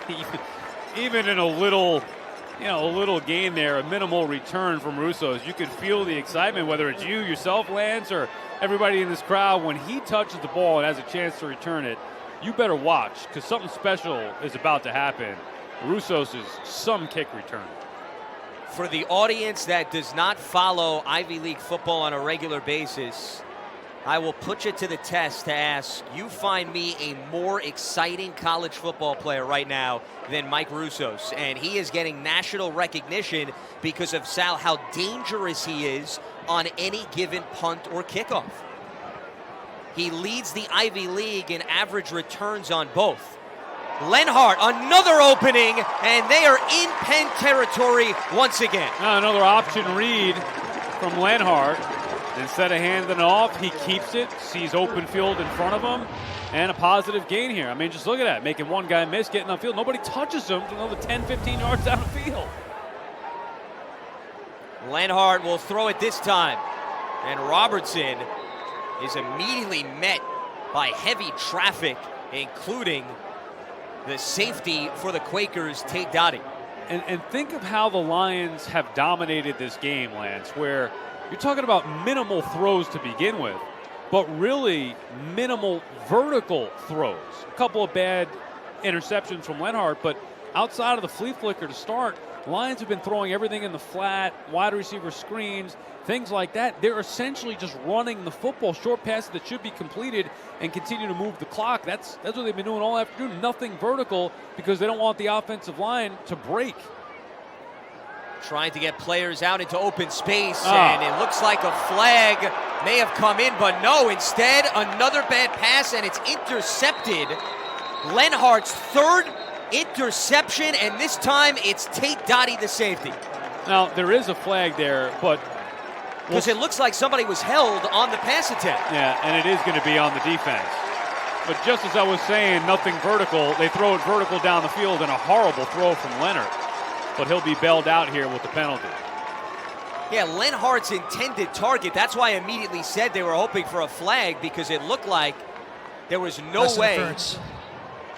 UPenn. It's a 15-yard penalty, automatic first down. Columbia's target was going to be able to make the catch, and that's exactly how the officials saw it. And look at a replay here if we can and see, but it just looked like Lenhart threw it over the middle of the field right into the arms of the Penn defender, trying to read the defense there. Ball kind of sailed on, but you're right, yeah, he was held up. I mean, that's a clear, looked a lot worse watching it live. He was held up, which made the throw look bad. And Lenhart obviously fortunate that to get the flag thrown on that one. That was Brandon Radice, their third tight end, who is an extremely versatile player. Sophomore at Basking Ridge, New Jersey. Ryan Young goes to the ground and is stopped at the 20. Still a dangerous throw into traffic, but nonetheless, the penalty, and the Lions in great position here. And we got another flag down? Another flag indeed. Personal foul. Face mask. Number 78 on the defense. Half the distance to the goal. It's an automatic first down. Prince Emili, defensive tackle. Penn is imploding here. I mean, they, if not imploded already, with 5 to go in the third quarter.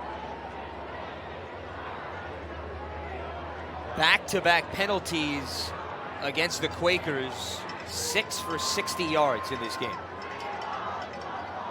And now the Lions are knocking on the door in the red zone again. Last possession, Broderick Taylor ran in from 11 yards out. Ryan Young is the back. Lenhart off the edge. And Lenhart is not going anywhere. Finally, Penn able to make a stop. Lenhart just following his blockers to the left side there and nothing doing. takes a little bit of a hit.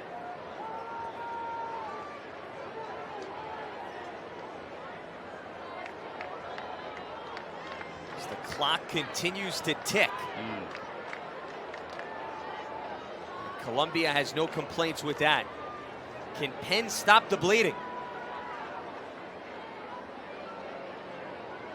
They give it to Young. And once again, the Quakers clog the middle.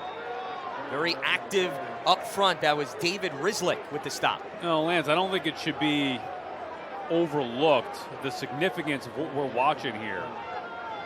I mean, look, you're the one with all the records here and all the stats. I mean, I can't remember a time that Columbia has absolutely put it to a league opponent, and Penn in particular here. This is something historic that we're seeing. Columbia just dominating this game. Already up 23-0, on the verge of going in again.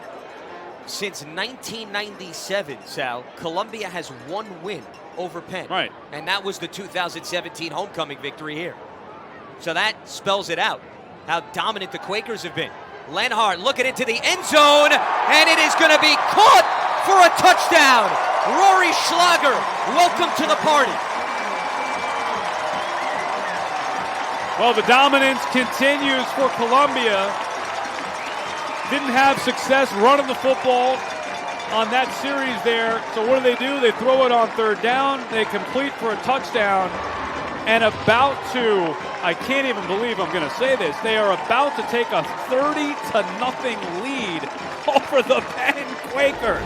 Schlager with a great catch. Leonard with the touchdown throw. Let's see if they can complete this here with the extra point. Lenhart's first passing touchdown of the season. And Columbia has put up a 30 spot. 30-0, Lance, over Penn. I don't know if I ever thought I'd see that in my lifetime. Lenhart threads the needle to his tight end, Rory Schlager. A celebration underway early here in New York City.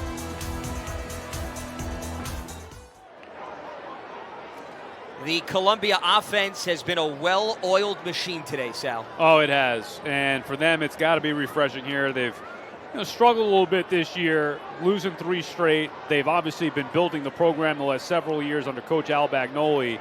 But to get back into league play after losing their first league game to Princeton, week 3 of this season, to come out today at home on homecoming against this team who has owned them historically and put up this type of performance, this is just as good as it gets for the Columbia Lions.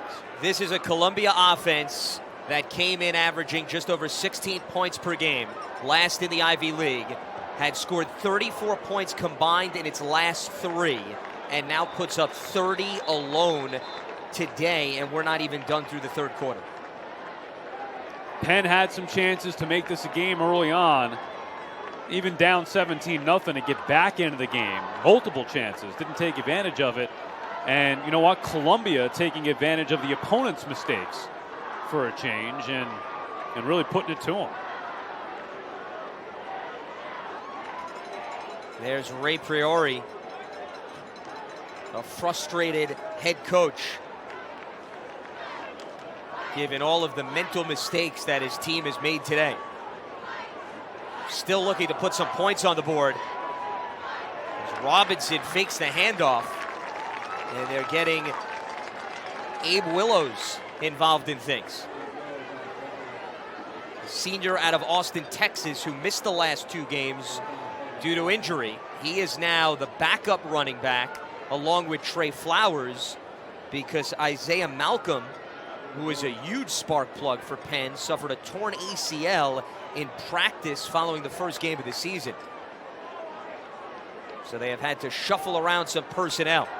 They fake it to Flowers, and the pass over the middle to Cragen broken up again. Ben McKeegan has been extremely active today. Oh, they're throwing at him all afternoon. McKeegan has had a busy afternoon here for Columbia, but they're going at him, and he's been making the majority of the plays. 1 penalty against him. Outside of that, he's been pretty clean. On 3rd and 9 for Penn, 3 of 11 on 3rd down this afternoon. It has been quite the uphill battle. And Columbia's defense has not provided any favors. Robinson dumps it off to Cragen. Can he get to the first down marker? He does indeed, and that will keep the drive alive. Oh, for Penn, something positive here for a change, a first down. They've been far and few between for this offense. Robinson plenty of time here, looking. And they're going to get it to Cragen again. Fights his way through traffic. As Penn trying to get up near midfield. And Robinson clearly looking in that one direction here to Cragen and continuing to go to his guy. And there is a flag on the play. Substitution violation on the defense. 12 men on the field at the snap. It's a 5-yard penalty. We'll repeat, first down. So this one is going to go against Columbia.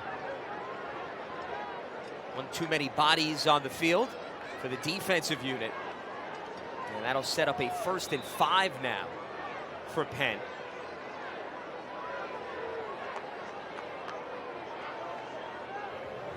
Cragen receiving the last 2 targets, 4 catches, 56 yards. They involve the run game. Brooks looking for an opening, and he is taken down by Hunter Lunsford. Yeah, just still curious why Ray Peoria and Penn, from the get-go, didn't go to Kerrigan Brooks more often. Now, I know you credit the Columbia defensive front and the different looks and all that, but you have to figure that the way Penn was running the football, they'd be able to do something if they stuck with it early on. And they just started out throwing the football and got behind and never could get it consistently from there. Starkey off the dump off cuts back, and he's into Columbia territory, and that is going to be good for another first down. I mean, I know we're in the third quarter here, under 2 minutes to go, but for Penn, they just need anything positive. It's I would think at this point it's kind of cosmetic here. Hard to believe that the Lions will blow a 30-point lead heading into the fourth quarter.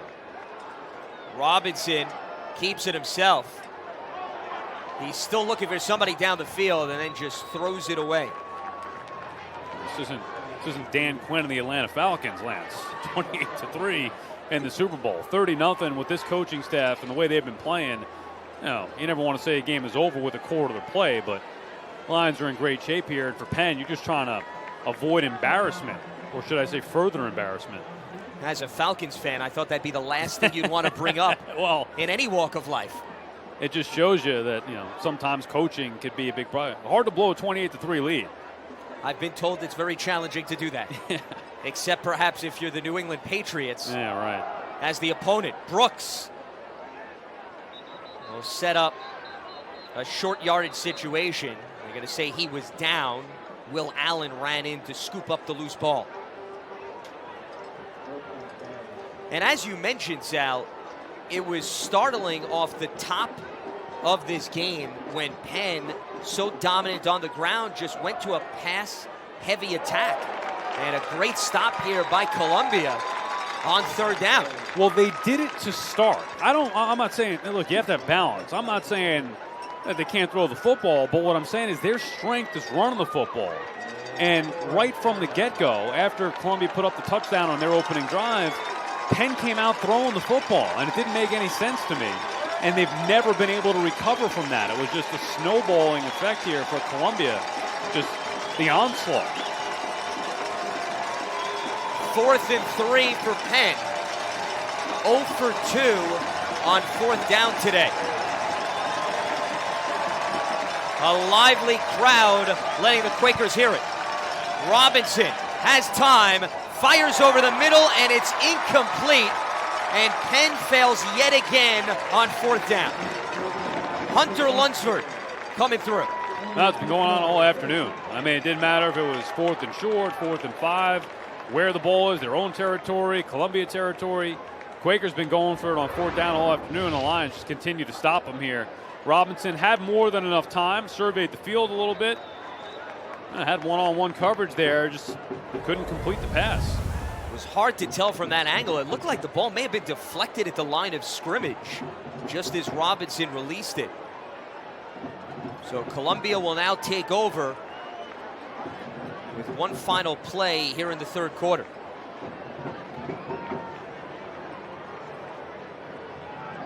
And they're going to go to the air here. And they're going to hook up with Josh Wainwright, who's going to get a first down. And that will be the exclamation point to another dominating 15-minute period for the Columbia Lions, as they are in total control of Penn, 30-0. Lenhart finding one opening after another on the ground and through the air.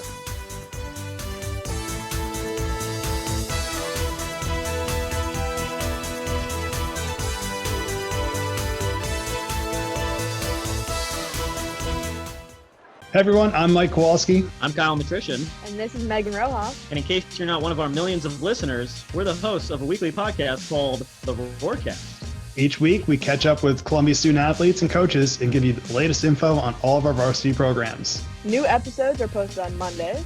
You can subscribe today by searching for Columbia Athletics on Apple Music, Spotify, Stitcher, and SoundCloud. You can also find us on GoColumbiaLions.com/podcasts. Roar. Lion. Roar. Beautiful day in New York City as Columbia leads Penn 30-0, and Columbia has had it as easy as those kayakers in the Hudson River, specifically the defense out. Well, you look at the Lions defense, we can talk about the offense running the football all day, but the defense has been just as good, putting pressure on Robinson all day long. You know, physicality, creating turnovers. I mean, the Lions have just done it all. 4th and short, coming up big on 4th down. They've been aggressive, they've been physical, and maybe the most simplest thing of all, just simply tackling, Lance. We were talking about that earlier in the game where, you know, Penn had maybe a chance, if they missed the tackle, to break a big play. The Lions, first guy to hit the ball carrier, gets him down. That's a sign of a good defense. And Columbia not going down so quickly with the rushing attack. Marquavius Moore picking up a few as the Lions have 200 rushing yards today compared to just 74 for Penn.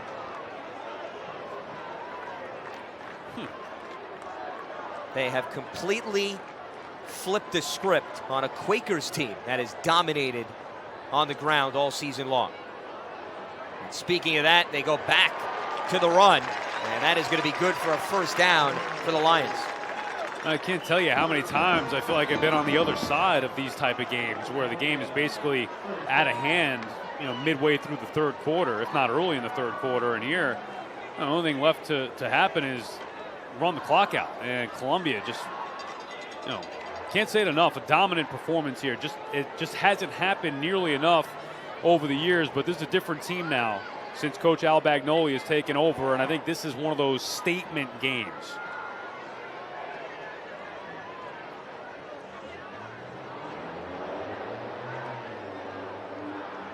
Lenhart continuing to set up his vast array of running backs. Columbia has utilized just about everybody on the roster today, thanks to their success in domination. Moore, the latest one to get into the thick of things. Dante Miller will come back out onto the field as they continue to shuffle in personnel. Yeah, look, let the clock run down. Going to run it some more. I mean, managing the football game. Good position to be in if you're the Columbia Lions. Lenhart sets up Wainwright, and he gets tripped up by the turf monster, trying to help out Penn there. We also talked about it, Lance, overall in league play now, where this was essentially an elimination game. It's hard to be in league title contention even with one loss, which both these teams had coming into play today. And now, you know, Penn's going to be hit with their second league loss. As far as even a share of the Ivy League title, you have to believe that's out of the question for them. Columbia maybe keeping their hopes alive, though. And boy, if they continue to play like this, you never know. Well, a much-needed performance like this for Columbia, given what lies ahead in the schedule. Two very difficult road games as they dump it off to Dante Miller, who is going to find his way to another first down. They're going to head to Dartmouth on a short week this coming Friday night, then Yale before they return home for Harvard. So you're going to start to play the top half of the league in the next few weeks. Yeah, and they already played Princeton. Obviously, that loss. Penn is never an easy game, especially for Columbia. So they were all hard. I mean, you could look at maybe a couple of them, and I know Brown is a little bit down, and Cornell maybe seems like a winnable game usually, but even those games, they're tough games. These teams are tough in league play here. Moore cuts back, and he gets his way to the 25-yard line as Columbia continuing to have its way with Penn on the ground. And Lance, the margin for error is just so slim for everybody. I mean, that's why you give teams like Princeton and Harvard credit for being, and Penn obviously over the years for being as consistently dominant as they've been, but hard to win this league where you basically have to run the table. I mean, one loss, that's it. That's the wiggle room to be able to win at least a share of the championship. So it's tough. That's what happens when you don't have postseason play. You see the rushing numbers for Columbia at the top of your screen. Today alone has made up for struggles and then some in the previous 3 games. And they're going to need to bring this style of play with them on the road as they will snap their 3-game losing streak today. But now it's a matter of getting into the heart and soul of the Ivy League schedule. And Penn, as you mentioned, also is going to have quite the challenge because Penn is going to visit Yale next weekend before returning home for back-to-back games. But Penn has been the sign of consistency in this league, Sal, year in and year out. It's not just their domination of Columbia, but since Ray Priori took over and Al Bagnoli clearly had well-documented success, they have yet to have a losing record under his leadership. And Ryan Young has yet to be brought down as he gets inside the 15. Yeah, and that's what I mean. It may look like now, sure, an easy game. Columbia up 30-0 going in here again in the fourth quarter. This is a team that historically has ended the Lions' hopes early on in league play, right? Putting the second loss or giving them an early loss in league play. So this is a unique turn of events here for this Columbia team, and they hope now with Al Bagnoli here that this becomes the norm, where you expect to compete and win these football games. And, the Ivy League, again, such little margin for error here. It's going to be fun to see how the rest of the season plays out as always, but this is a great win for Columbia. There are no layups in the Ivy League as Ryan Young takes it to the 10. And the non-conference schedule, essentially those games are exhibition games. You want to win them and you want to have your record look better at the end of the year, certainly, but those losses don't really mean much. And Columbia losing 3 in a row, 2 of those were non-conference games. They could still salvage their season here in a big way if they continue this type of football the rest of the way here. Well, and speaking of those 3 opponents, not only were 2 of them out of the conference, the 3 opponents combined for a 13-3 record entering today. Georgetown, Central Connecticut State, and Princeton.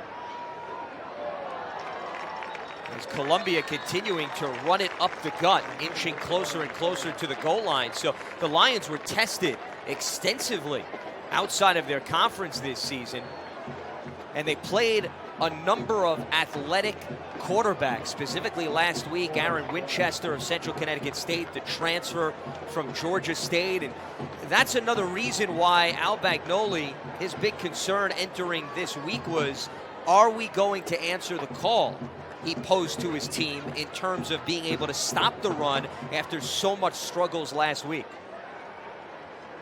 And they have come through, holding this Penn team to under 100 rushing yards as they average well over 200.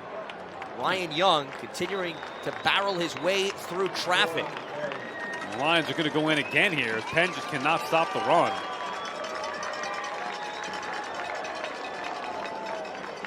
That was good enough for the first down, so it's going to be 1st and goal coming up for Columbia. You look at league play and the schedule, Lance. I mean, really, Columbia, who's a team that I think should have, coming into the year, Ivy League championship expectations. I mean, that's where they're at as a program right now. And that's still within the grasp. Now, they have to run the table, but they just have to hope somebody beats Princeton, and then they'll be there. It's all right in front of them. Lenhart takes it himself, jumps over the pile. Are they going to say he's in? Yes, he is. Ty Lenhart, his 2nd rushing score of the game, And that is going to put a bow on a dominant performance for Columbia. Well, just a tremendous effort. To give credit to Ty Lenhart, who's played a hell of a game, even with the miscues through the air with a couple of interceptions. On the ground, he has just been unstoppable and the difference maker in this game right from the start. The first drive of the game, you could see. No Josh Bean today, their normal starter. Lenhart did more than his part in this dominant Columbia Lions victory over the Penn Quakers. Alex Felkins on for the extra point.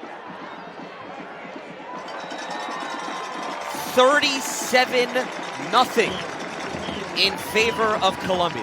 Do we have a largest margin of victory ever in a league rival? We got to look that up. We will dig deep into the archives while we step aside. Lenhart digging into the end zone. Columbia all in control.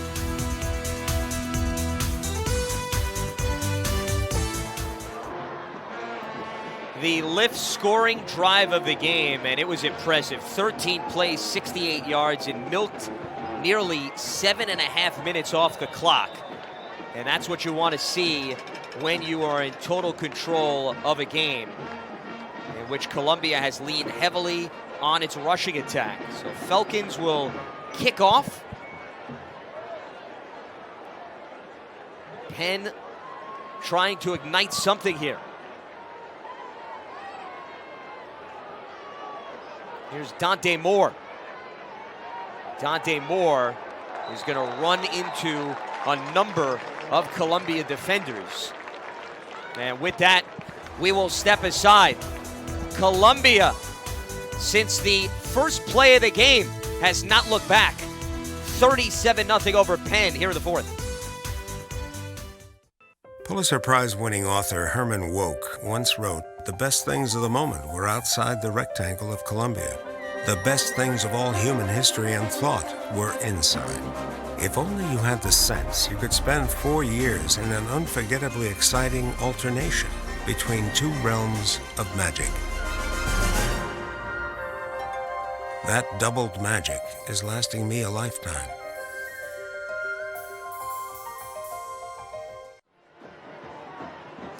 Columbia blanking Penn 37-0. If this score holds up, it's going to be the first time Columbia has shut out an opponent since a 38-0 win at Princeton back in 2009.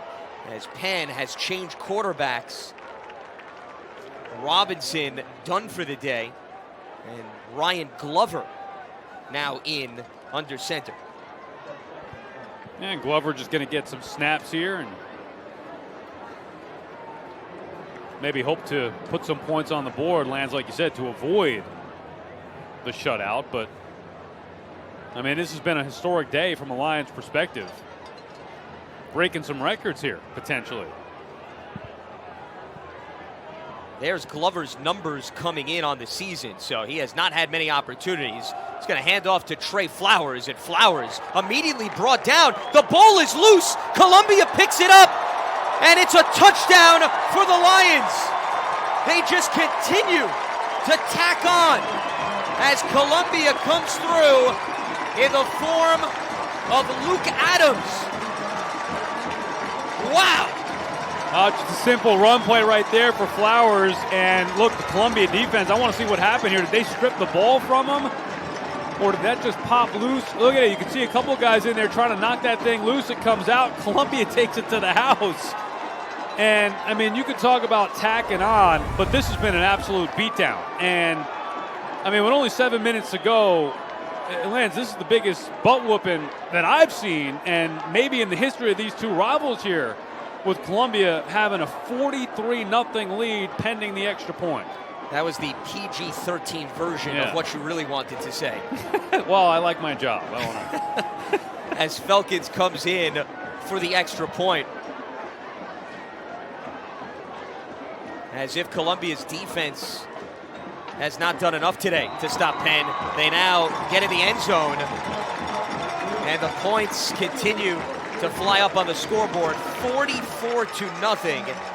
The largest win for Columbia on homecoming was 35-0 over Harvard back in 1951. Shred up the record books. Columbia in command here in the fourth. Of the 5 top hospitals in the U.S., one's in Minnesota, one's in Boston, one's in Baltimore, one's in Cleveland, and one's right here in New York. New York Presbyterian, a top 5 hospital in the nation. Columbia silencing Penn 44-0 here in the fourth. You look at what the defense has done from start to finish thus far. Extremely impressive, filling up the stat sheet, very opportunistic. And there is Luke Adams, junior linebacker out of Pontiac, Michigan, with his first career touchdown, as Falcons provides a short kick that Penn is able to field cleanly.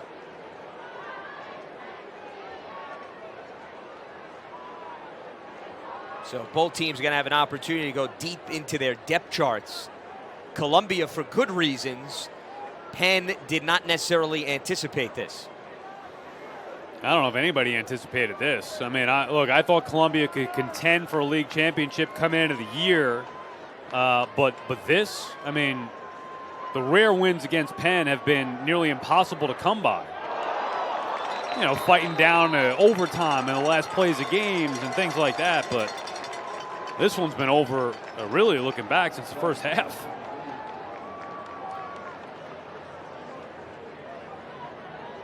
Paul Akire getting his hands in there to knock it down. Ryan Glover was trying to get a teammate out into open space to create something for the Quakers, but the defense has not provided much breathing room. Glover has some time.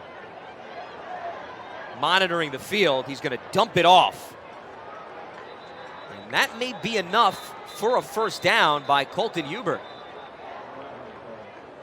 We've got an injured player down for Penn.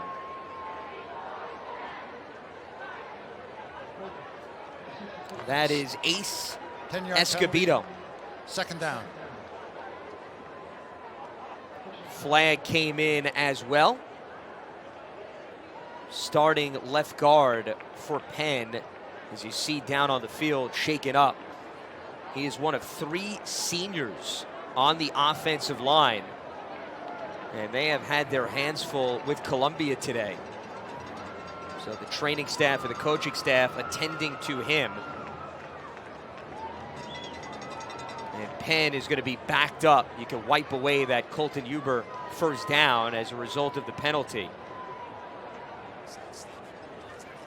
It has just been that type of a day for the Penn Quakers, as they are still looking at Ace Escobedo. So glad you could join us here on SNY alongside Sal Licata. I'm Lance Meadow. It has been an absolutely dominating performance by Columbia today. Yeah, and something that I don't think anybody could see coming, even as high as I was on this Columbia team coming into the year, to completely dominate the Penn Quakers is something that we haven't seen in the history of the program. So, I mean, to see that play out the way that it did today, they manhandled them early on with the flea flicker, and then they just ran the ball, Lance, down their throat, and that continued. They played great defense. Penn could never really recover. This game has been a blowout, which I've been a part of plenty of Columbia games where they've been on the other end of it, unfortunately. So to see it happen where they're at home coming here, taking on a team that they rarely beat, if ever, to dominate them the way that they have, I think it speaks volumes to where this program is at overall. Clearly, not only headed in the right direction, they're there. They're in the right direction. And, you know, look, long way to go here the rest of the season, but everything right there in front of them, even with that one league loss so far to Princeton. Tough sledding ahead. You know, 2 road games you mentioned at Dartmouth and at Yale coming up before they come back home for Harvard and Brown. It's never easy in the Ivy League, but Columbia is almost, I mean, look, they made it look easy today, dominating a Penn team that has historically dominated this rivalry. And you see the Penn sideline, and here's the Columbia crowd on hand. They have been front and center to an extremely entertaining performance by Columbia, as Ace Escobedo being assisted onto the cart. The crowd with a standing ovation for him. Hate to see a player go down at any point in a game, especially a senior who has sacrificed his body and time for this team over the last few years, and you can see his teammates coming over, trying to provide some support, as it has been rough sledding for Penn today. On the flip side, as you mentioned, Columbia has not been able to solve the Quakers' riddle. So from an emotional standpoint, a huge step in the right direction for Columbia, but also a physical standpoint too, Sal, because Al Bagnoli, when he spoke to us during the week, he said he believed in this team still. He loved the effort, but he had yet to see it consistently on the field. I think he saw it today. Well, if you continue to give that effort that he was so happy with, even with the losses, good things are going to happen. And this is a good football team. Now, they've been a little unlucky. I mean, that's, unfortunately, that's part of it. And, they've lost a few games here, but as long as the effort is there and the talent is there as well, it's just a matter of time before they get it turned around. And now what you hope is this now continues to snowball to where a win like this gives them some confidence. And they're still learning, Lance, how to handle success. It's Columbia, once again, winning the battle in the trenches there. What I mean by that is, this is a program when Coach Bagnoli took over, they were looking to just get a win. So it started with, okay, stop the losing streak, get a win. Then it starts with, okay, can we get back-to-back 500 seasons? Can we win some more games? Now you're talking about a team that the expectations are to contend for a league championship coming in. That's new for this program. They have to learn how to be able to handle those expectations. Changing of the culture that Al Bagnoli was looking to implement as that ball bounces off Norwood and into the hands of Farad McCombs. That is the type of day it's been for the Penn Quakers offense. Yeah, and Columbia defense here on their way to pitching a shutout. Good for Farad McCombs being in the right place at the right time. Able to get that ball after being tipped and pick it off. And look, they just continue to make big plays here. Throw was behind the receiver. Receiver can't catch it. McCombs, right place, right time. Another turnover.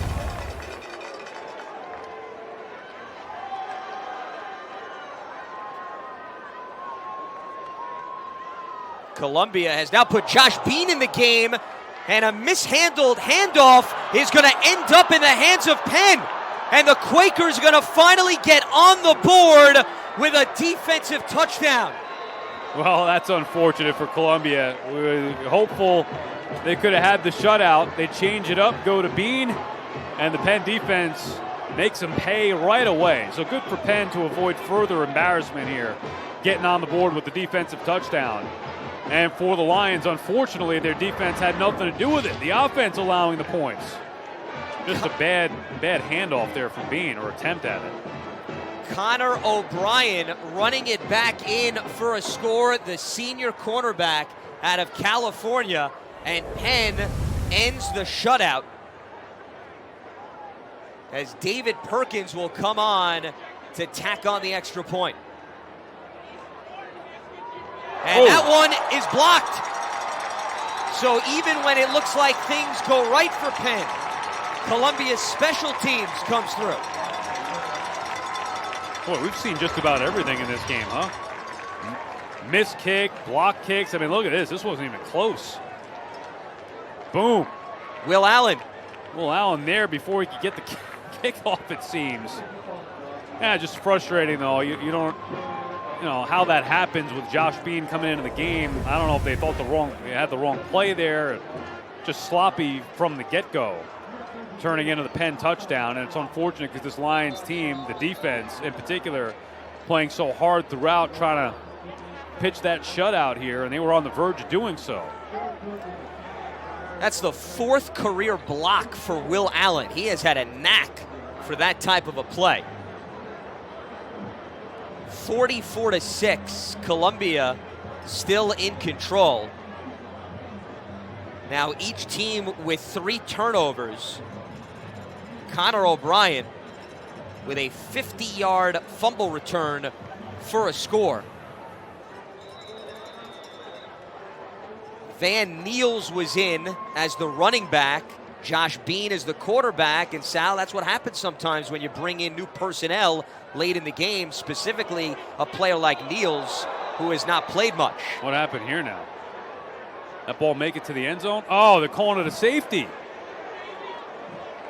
And again, they're talking it over here, but the ref did signal safety, Lance. And now some extracurricular activities on the Penn sideline. Oh, this is getting ugly.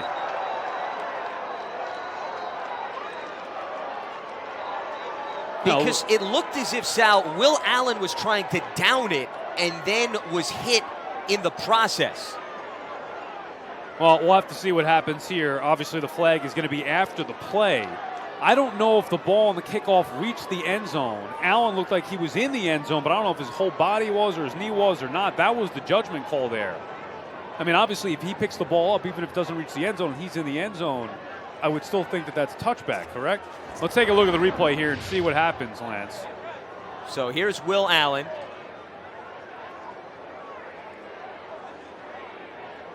And then picking up the football and then taken down.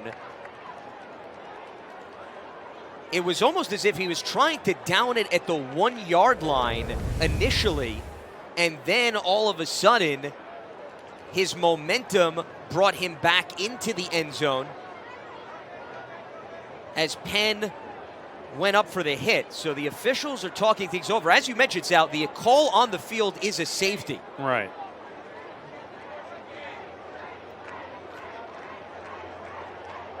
Well, they're trying to figure this out now, and maybe the extracurricular stuff as well as the potential safety.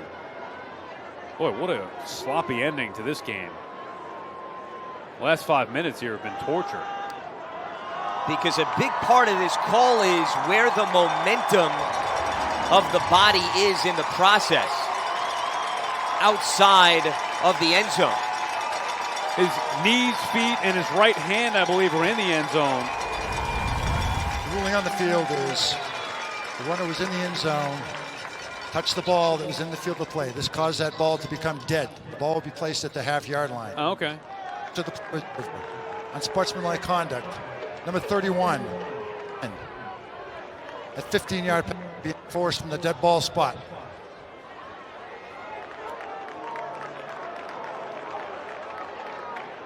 Well, that's why the safety to me didn't make much sense, because it wasn't like Allen came out and went back in. He was in and tried to pull the ball back in. But once he touches the ball, it apparently is dead there at the spot that he touched it, which is why we have it now inside the one. Now, who knows what the after stuff here. Well, when you talk about a safety, that's why I said it's back to the momentum of the body. Right. If he would have picked up the football, come Then out of went the in. end zone, established himself, and then brought back in, then I think you have something to discuss. But based on the instant replay there, clearly ball was down on the one. And that is why they have instituted replay in the Ivy League over the last few seasons. And then the unsportsmanlike conduct penalty after turns out to be a gift for Columbia, because now you don't have your back against the wall.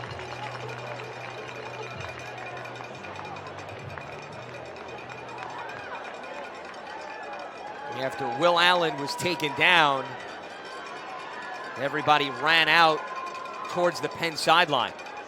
Cooler heads have prevailed. Here's Van Niels, and he gets out to the 20-yard line. I would not expect either team here to use the timeouts. I think, the way we've seen some chippy play here at the end, obviously the game is out of hand here. It's over. It's just a matter of running that clock down.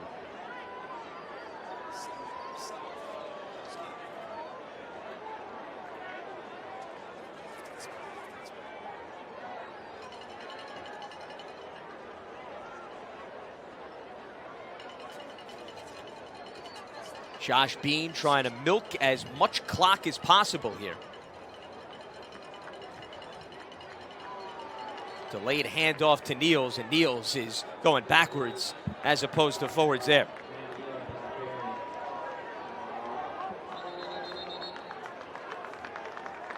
Van Niels, the senior out of Minnesota. They have so many running backs on this team that they're fond of. They just had trouble getting them all in the game. Alex Philikoris is another guy who tore his ACL last season, the junior out of Dix Hills, New York. who they thought maybe they'd work in early this season, just the opportunity hasn't presented itself. An injured player for Penn, David Rizlick, gingerly walking off the field under his own power.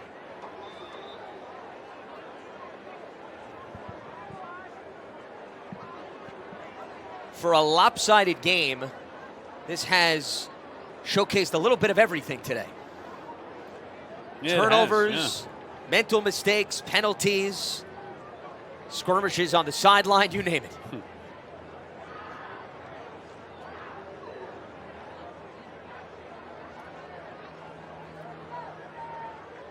Columbia set the tone on the very first play from scrimmage with a flea flicker in which Lenhart connected with Mike Russos as Niels gets across the 20. And once they got into Penn territory, they were not looking back today, Sal. No, and they just kept to the ground game. I mean, they started to run the football. After that flea flicker, it was all on the ground because Penn couldn't stop them, and they didn't have to throw the football. And a few times that they did, Columbia turned it over. Lenhart made some poor throws, but they were able to overcome that. It was just a dominant game on the ground. And I've always said that, look, if you could run it and they can't stop you, why even throw it? Why take the risk? And that's exactly what happened. Well, this is a dream scenario for a coach. 51 running plays for Columbia today. That's exactly that. I mean, they knew it when Lenhart was in the game. Clearly, Columbia knew that they could run the football against this Penn defense, and they had a plan. They came out and executed it. 20 pass attempts for Lenhart. Another unsportsmanlike conduct penalty has resulted in an automatic first down for Columbia. That's why they moved the chains. Niels up the middle. He leaps over traffic,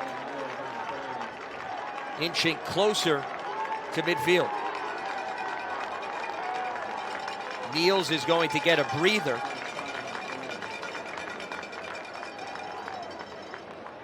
And now they're going to bring in Tanner Thomas, senior out of Tennessee, who has seen a lot of action in previous years.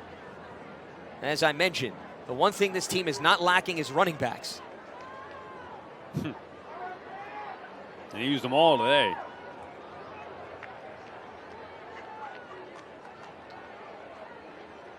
So here's Tanner Thomas's first carry. He jumps out towards the edge. And he'll get to the 45. As the clock continues to tick away here at Lawrence Wien Stadium.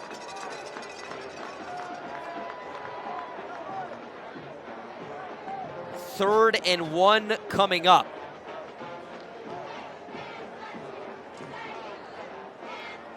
Lions came in with a 3-game losing streak. They were in the thick of things in all of their previous contests. Just weren't able to convert a field goal, convert a down, make a stop. Today, it did not come down to that, as Tanner Thomas met immediately at the line of scrimmage. And that was Niels, on the carry.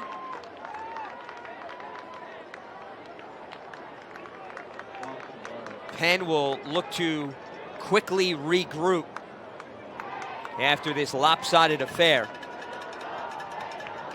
Lost to Dartmouth 28-15 earlier this month. Where they're going to have to answer the call on the road at Yale next weekend. And Yale returning to full health this season, getting some of their personnel back.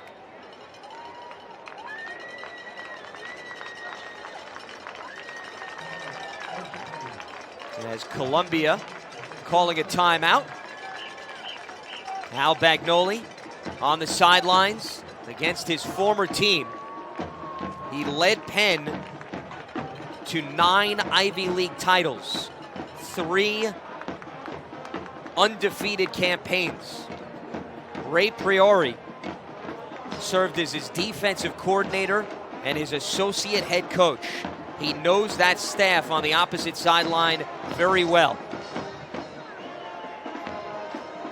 They were 1-3 against Penn in the previous 4 matchups with Al Bagnoli as the head coach. As we look at the up-to-date Ivy League standings, Dartmouth and Princeton, as well as Harvard, all at 2-0. Yale and Columbia at 1-1, and then Penn in that group without a win. So a huge victory for the Lions.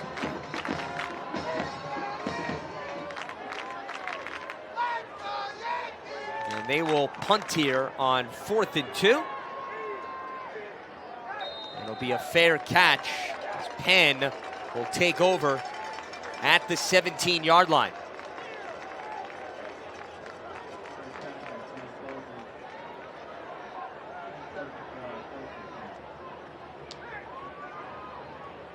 Columbia was looking to get its offense going today after scoring just 34 points in the last 3 games combined. A rushing attack that yielded just 116 yards, and they surpassed that total in the first half of this game alone.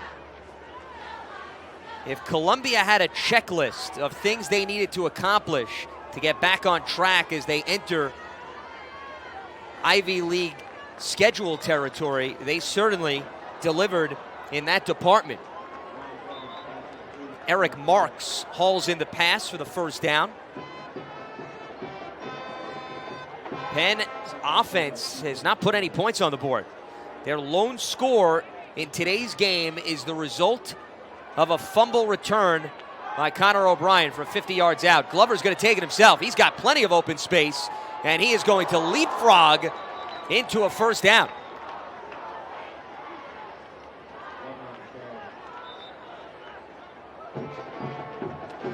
Penn averaging 223 rushing yards on the season. Number 1 in the Ivy League. They have 95 today. Glover, short. Trying to get Colton Huber.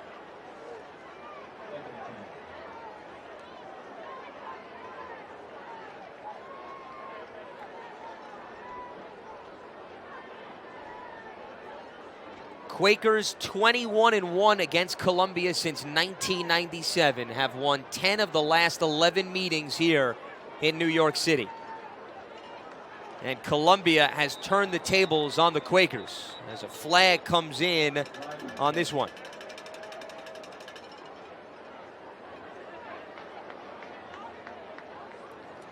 False start. Number 5 on the offense. It's a 5-yard penalty. No runoff on the clock. 10 penalties over 100 yards charged to the Quakers today. And then you tack on 3 turnovers and the inability to make defensive stops in the red zone. That's how you get a lopsided loss.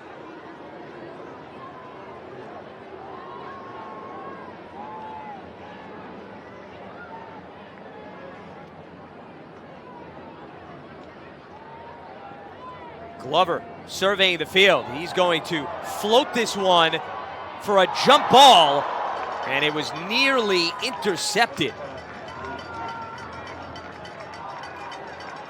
Brian Bell Anderson battling Preston Norwood for the live ball.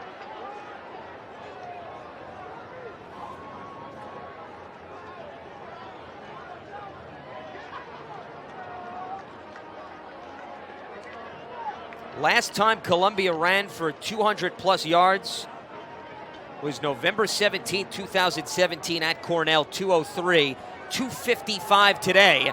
And that is an exclamation point for the Columbia Lions as their defense brings down Ryan Glover. And the crowd is letting them hear it as the Lions walk with full confidence onto the field. Penn has lost back-to-back games here at Columbia for the first time since 1979 and 1981. A lengthy drought is over for the Columbia Lions as they beat up Penn 44-6 in New York City. They won on homecoming in 2017 in overtime. Josh Wainwright, a touchdown. They certainly didn't need it to come down to the wire today, as the Lions scored on their first possession with a Ty Lenhart 1-yard rushing touchdown. They end it with a sack. They never look back in this one. Penn has been in command of this series. This is not going to change the archives heavily in Columbia, but from a momentum standpoint, it will certainly do an awful lot for Al Bagnoli's team as Columbia snaps its 3-game losing streak and improves to 2-3 on the season. Penn is going to fall to 2-3 as Penn has now lost 4 in a row in Ivy League play for the first time since 2014. Now, that losing streak that I just referenced dates back to last season, but still, it once again tells you where Penn has been in recent history versus where Columbia has been. And you see Ty Lenhart celebrating on the field, the coaching staff as well. Another tremendous homecoming victory for the Lions. They jumped out to a 37-0 lead, won 44-6. Sal Licata is standing by with a very special guest. Sal, take it away. We're down here with quarterback Ty Lenhart. What a performance from you guys today. Boy, take me through the first play of the game. The flea flicker kind of set the momentum, set the tone for you guys. Take me through that play. Yeah, I mean, we just thought about it during the week, and we just thought, why not? Let's start the game off with some momentum. And, you know, the line had great protection. Mike had a great route, and I trusted him, and it was great execution. So it was awesome. It was great execution, great plan, great execution. And then from there, you guys just dominated on the ground. How good did that feel to be able to dominate the game the way that you did on the ground? I mean, credits to the O-line. That's all I can say. Those guys fought their butts off all game. They never stopped once. And, I mean, that's just great momentum going into the rest of the season. I'm just so happy for those guys. How about for you personally, getting the start here, homecoming, a dominant performance over that Penn Quaker team? That's got to feel great for you personally and obviously this program to be able to get a type of win like that. Yeah, I mean, it's awesome. I mean, I just wanted to win. That's all I cared about. You know, it doesn't matter whatever stats I have or any of that. I just wanted to win and get a W for this team so we can get on the right track and keep it going. Threw for your first touchdown of the year, ran all over the place. You got to feel good about your performance today. Yeah, it felt great. I mean, just to get out there and get it going, it was awesome. Thanks, Ty. Appreciate it. Congratulations. Thank you. All right, Ty Lenhart right there. Back to you, Lance. And thank you so much, Sal. As you heard from the sophomore quarterback for the Columbia Lions, a tremendous all-around performance. He threw his first touchdown pass for Columbia and never looked back as he was able to dominate with his teammates on offense on the ground. 255 rushing yards. Lenhart 14 of 20 for 158 yards through the air. It adds up to a 44-6 victory for Columbia over Penn. They put on quite the showing in the 75th annual homecoming game here in New York City. Dante Miller and company ran right through the heart of the Penn defense. For Sal Licata, I'm Lance Meadow saying so long from Lawrence A. Wien Stadium. Columbia cruises past Penn 44-6. This has been Columbia Football on SNY.